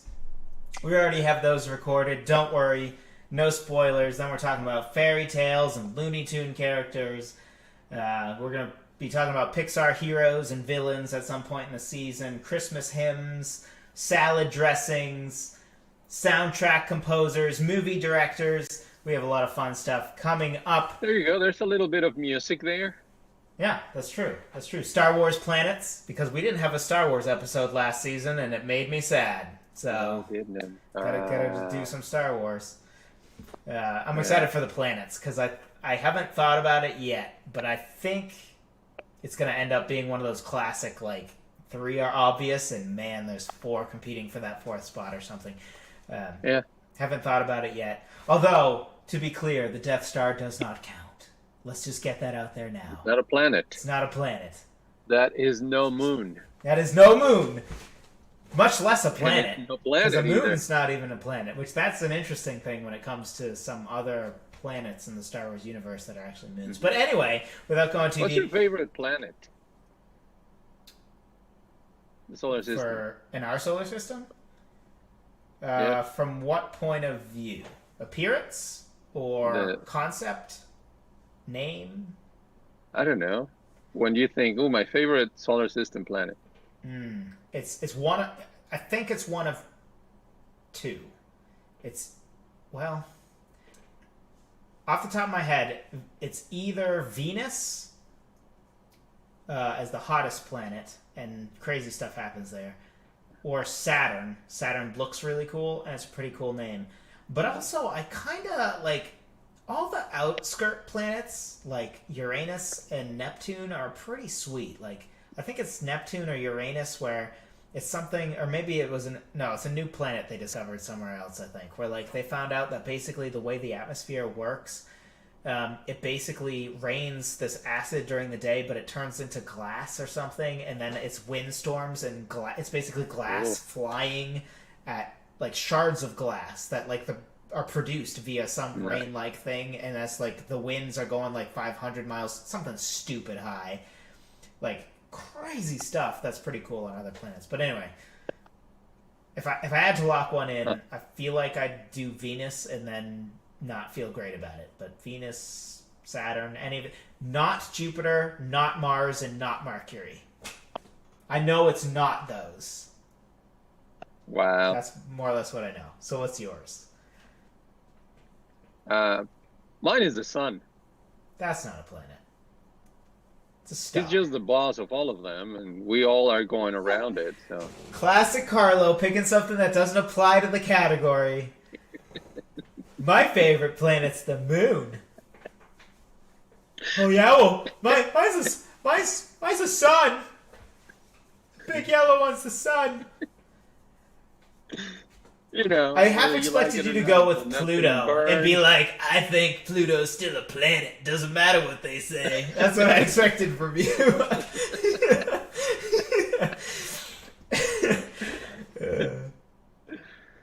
That's funny. For the record, it's pronounced Uranus. Is that how you pronounce it in Mexico? No, it's different. Is it a joke? Urano. Oh. No, it's not a joke. Wait, Pronounced. is that actually what it's Urano. supposed to be? I feel like there's a joke in here. Look it up. Oh. That would No make me joke. very happy. Look 'Cause it up. Uranus is kind of one of those things that, like, now being an adult, the name makes the planet so much worse. Because it makes some funny jokes, but it also is like, I can't take it seriously, though. Yes. Because the jokes are there. No, you have to giggle every time you say the name. Yeah. Yeah, and then you can just, like, hear So- the teenagers coming from the rafters, like, oh, you said Uranus, ah!" Yeah. Which is exactly how teenagers sound. So Just saying. start pronouncing it Uranus. Uranus. That just sounds like something from some, like, refined, like there's this Star Trek. superior race of humanoids, you know, because every science fiction has that one humanoid race that is just magically, they're basically the elves of sci-fi, right? They're Romulans. magically more powerful, magical, beautiful than everybody else, and somehow they don't just win all the wars. They're all like, Vulcans. oh, we won't fight wars, even though we could win the war for the good side. We're just gonna peace out, guys, because we're too powerful for y'all. We don't even care. You know, the elves of sci-fi, right? Every sci-fi seems to have them, Yeah. except Star Wars. Yeah. You count Star Wars as sci-fi, space opera, whatever.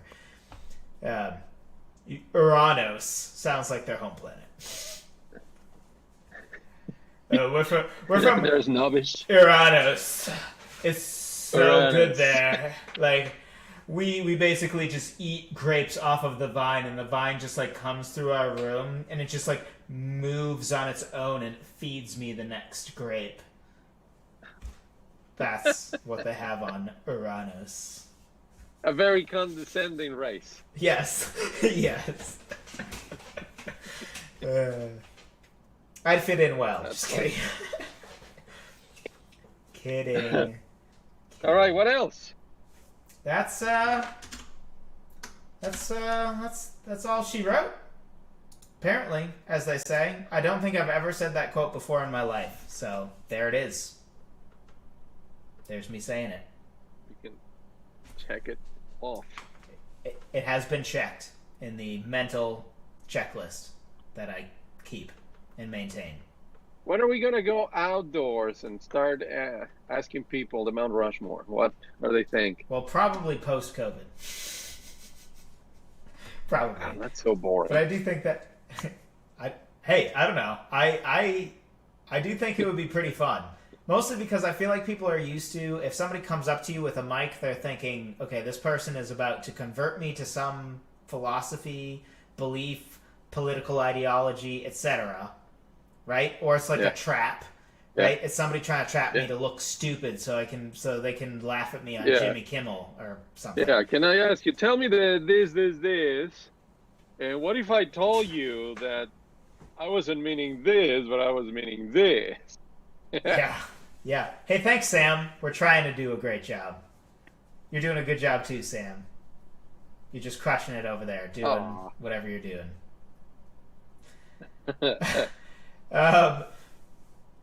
Whatever you're doing. Yeah.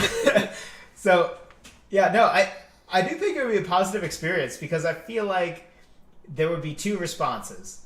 One would be relief and like, oh man, that's actually pretty interesting. Right? Like, I think some amount of people would be like... First one, relief, and then is like, oh, let me think. Yeah. This sounds fun. And then other people, I don't know if it's half, but other people will be like, why are you bothering me with this? Right? Like, that's probably the other option. It's like, I don't know, like these four, and then not Stay caring. away from me, you weirdo. Yeah, but there would be no, like... Because, I mean, like we say, I cut it out half the time, but... A part of what I find compelling about Mount Rushmore of Everything is there's a lot of logic and interesting thought, and if you're doing it right, I think there should be some level of, not to sound, but like, high order of thought, but like Uranus. Those of us from Uranus like to do Mount Rushmores as a cognitive exercise. But no, like there's a lot of depth and nuance to a Mount Rushmore if you're doing it right, which is what I think is compelling. But it's also something that, like, unlike politics or whatever, or more important things, like what we do is not important in and of itself. We know that. It doesn't matter what's on the Mount Rushmore of fast food gonna change burgers. things. But I do think it's important for us all to learn to be better at thinking critically and diving a little deeper. And, like, for example, I freaking love how, the obvious pick is not always the right one, and some of the biases that come in, and how, like, in my opinion, even though, like, the golden retriever being obvious, and in my opinion also wrong, that stuff I love. Because it is indicative in other things in life. There are places that something might seem obvious, but it might be wrong, right? Like, for example, some people would say it's obvious Tom Brady's the GOAT. I would say it's also wrong, right? And there's plenty of things like that in life, whether you agree with that take or not. And there are more important things out there to think deeply about. And in theory, if you're doing it with fun stuff like this, hopefully you'll go and use that and think through things with more nuance and with more depth as well. But because it's so low pressure, I feel like a lot of people would have a blast being asked that question. Especially, I can Right, see, I can and see you you can doing start- it just being so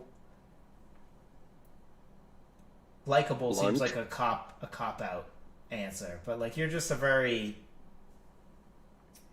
like you're just good Socially at inclined. socially. Yeah, I don't know. Like we all know you'd be good cop and I'd be bad cop, right? If we were to do that routine, right? Like that's no mystery to anybody, absolutely. right? Like I'm the no nonsense. Like, well, the logic and the facts tell you this, and you're the like, hey, enjoy this. This is fun. Here's a joke. You like me, right? Like, yeah. Like it's just you just would be great at as that person who's like with the mic, like answer this question. So I want to do it. We should hopefully find a place. Like I guess a park. Is a park the place? I don't know. to do Maybe that? I can start even at work, just with friends there, co-workers, and that's less With- threatening. With They your already know me. iPhone. Just pull the iPhone out. Yeah, just with my iPhone. There you go. Yeah, I don't know. We'll see. I think it's a fun idea. I agree. Let us know in the comments if you agree, or I guess right now if you're on the live stream, let us know in the chat. Which, as you saw when Sam left the chat, it shows up on our live stream forever because I got that That's right. working. So There that's he is. cool. So, any last final thoughts? Any kisses goodbye to place upon the forehead of season 2? I just want to thank all of our viewers for their support, their love, unconditional love to this service to society that we do. So much work put into this. I want to thank to all the staff for the hours of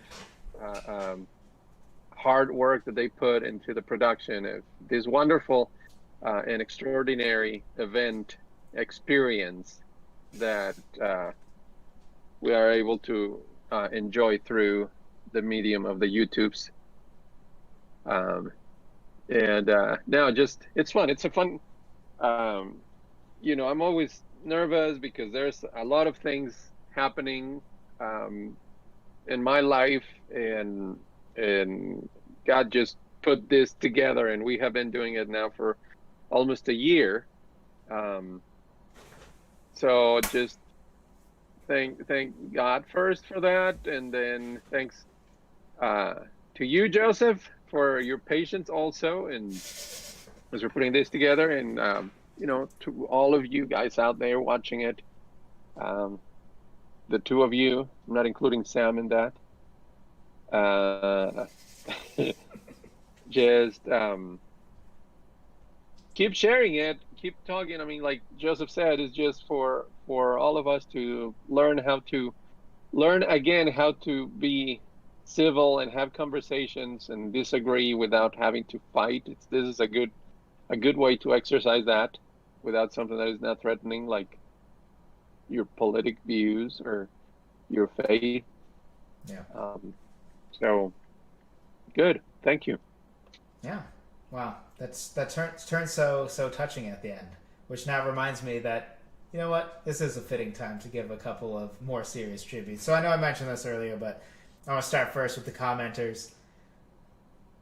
Case is not obvious. I hope that you all like it when your comments show up on the live stream. I hope that it doesn't dissuade you from commenting. That's why I tried to only put comments up where I was mostly complimentary of the thought, even if I might have disagreed with it. Because I don't want to throw anybody under the bus. I want people to always know it's going to be a rewarding experience to comment. So if I'm not doing that, let me know, because I want it to be a rewarding experience. And we want to, in any way we can, reward those that do comment, because I know for me at least, sometimes I fight hard because I'm from Massachusetts. That's how we do things, and I have Southern European blood in me, so I fight hard. But I hope you all know that just like when I disagree with Carlo and I'm strong about a thing, it's just that's what's fun for me. So for the record, all of you who have ever commented, we appreciate it. It helps force us to expand our minds more. It forces us to think about things. It gives us content to talk about here, right? Like some of the interesting points. Like I have a blast thinking through how much credit does sugar cookies get for Christmas cookies and stuff like that. I do think those are very interesting discussions, and you know what? We may never have them or have those thoughts if it weren't for you and all of you who have just done views, viewed it, dropped likes, done all that stuff. Which, by the way, if you haven't, drop a like when you're watching this video. But all of those things, like, we know, hey, it's 10 minutes out of your week every week that you choose to spend with us. We appreciate that. We know, like, hey, there's a million other things you could watch, billions of other things you could watch, probably, right? Like, there's near infinite content out there. So the fact that you choose to spend any of that time with us is crazy. And then, how can I not say something nice about Carlo back? So it's great also to see, to know that there are people out there that, we're talking to somebody. It's not just the two of us talking to each other. Yes, which is very important because just peek behind the curtain. For me personally, like, just first of all, every comment truly excites me. There's a little part of me dies when there's no comment on a video. If I'm being really honest, just a little part of me. And then, like, there's a certain number of views that, like, I don't think any have just like 3. But, there's certain levels of views we expect week to week at this point that, we obviously are still in that beginning stage where, I'm excited to get 20 views on a video kind of thing in the first couple weeks. But all of those really are exciting to me and keep us going, right? So, like, if we did a video and nobody watched it, then it would be hard to keep going.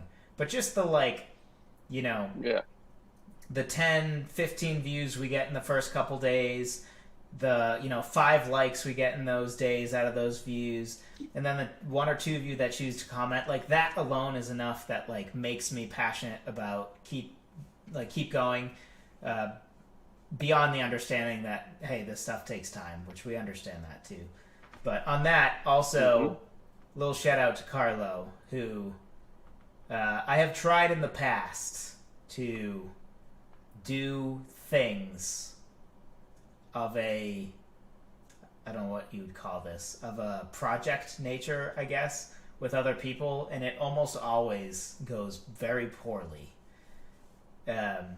Partially because I just think in today's age, it's very hard to find people who are willing to dedicate to a thing.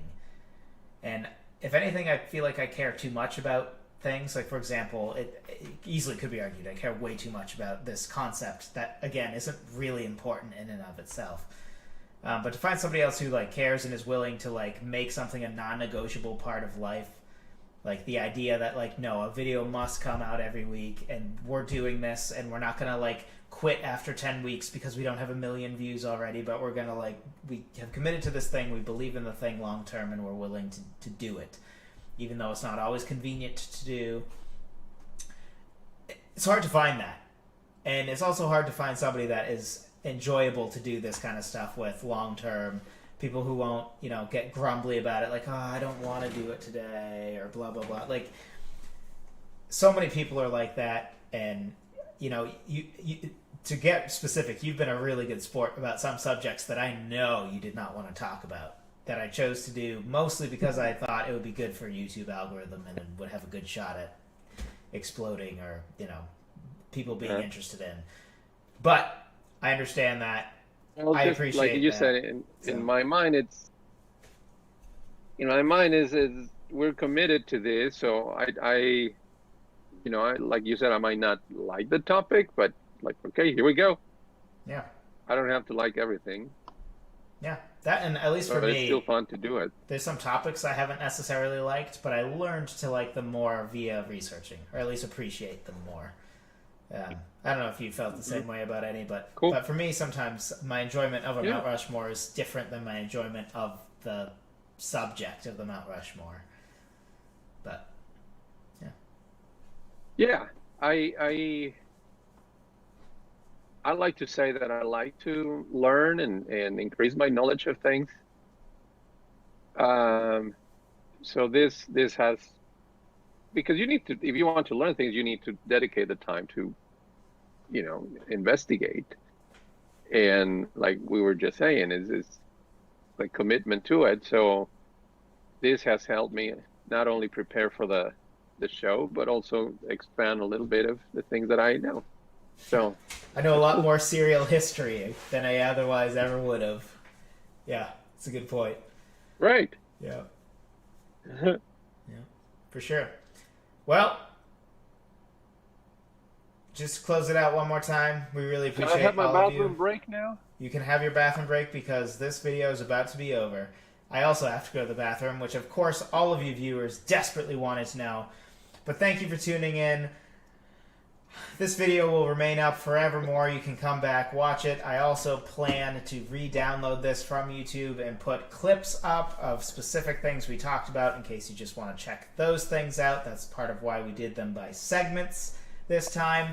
And let us know in the comments of those videos or this video or whatever, more of what you want to see. For example, we tentatively planned, didn't get to pull it off, but maybe next time for season 3, one of the things tentatively planned was taking calls from you. That way we could discuss. So instead of me putting a comment that you put and responding to it, you get a chance to talk through it, right? You get a chance to respond rather than the sort of unfair case of like, I can respond to your comment, but you can't really give your rebuttal.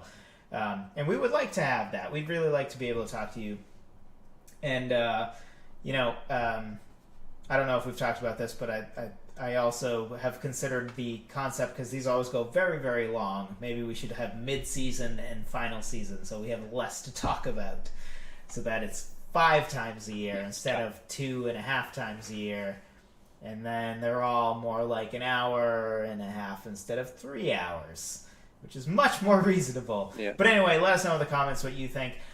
Let us know some subjects that you want us to talk about in the future. Season 3 is tentatively planned right now. We might change some of them, though, if enough people want something. And Season 3 is not going to be the end. So we might do it in Season 4. For example, we do have one in Season 3 that a friend's parent had requested. And I said, you know what? I appreciate so much that he watched our videos and enjoyed it that, dang it, we're going to make those. Which Why is not? Civil War Union Generals, by the way. Which right now is slated for the end of the season, so you're going to wait a little bit. But we try to show our appreciation every way we can. Get the and that's encyclopedia one of them. out. What? Let's get the encyclopedia out now. Yes, perfect. The internet doesn't even have this information. Just kidding. All right, it's over. We appreciate you all. We will see you next Thursday for the first episode because, like I said, we're not taking a break. We'll be back next week. See you all next time. Carlo, keep crushing it, and I will see you Sunday. See you Sunday. Goodbye.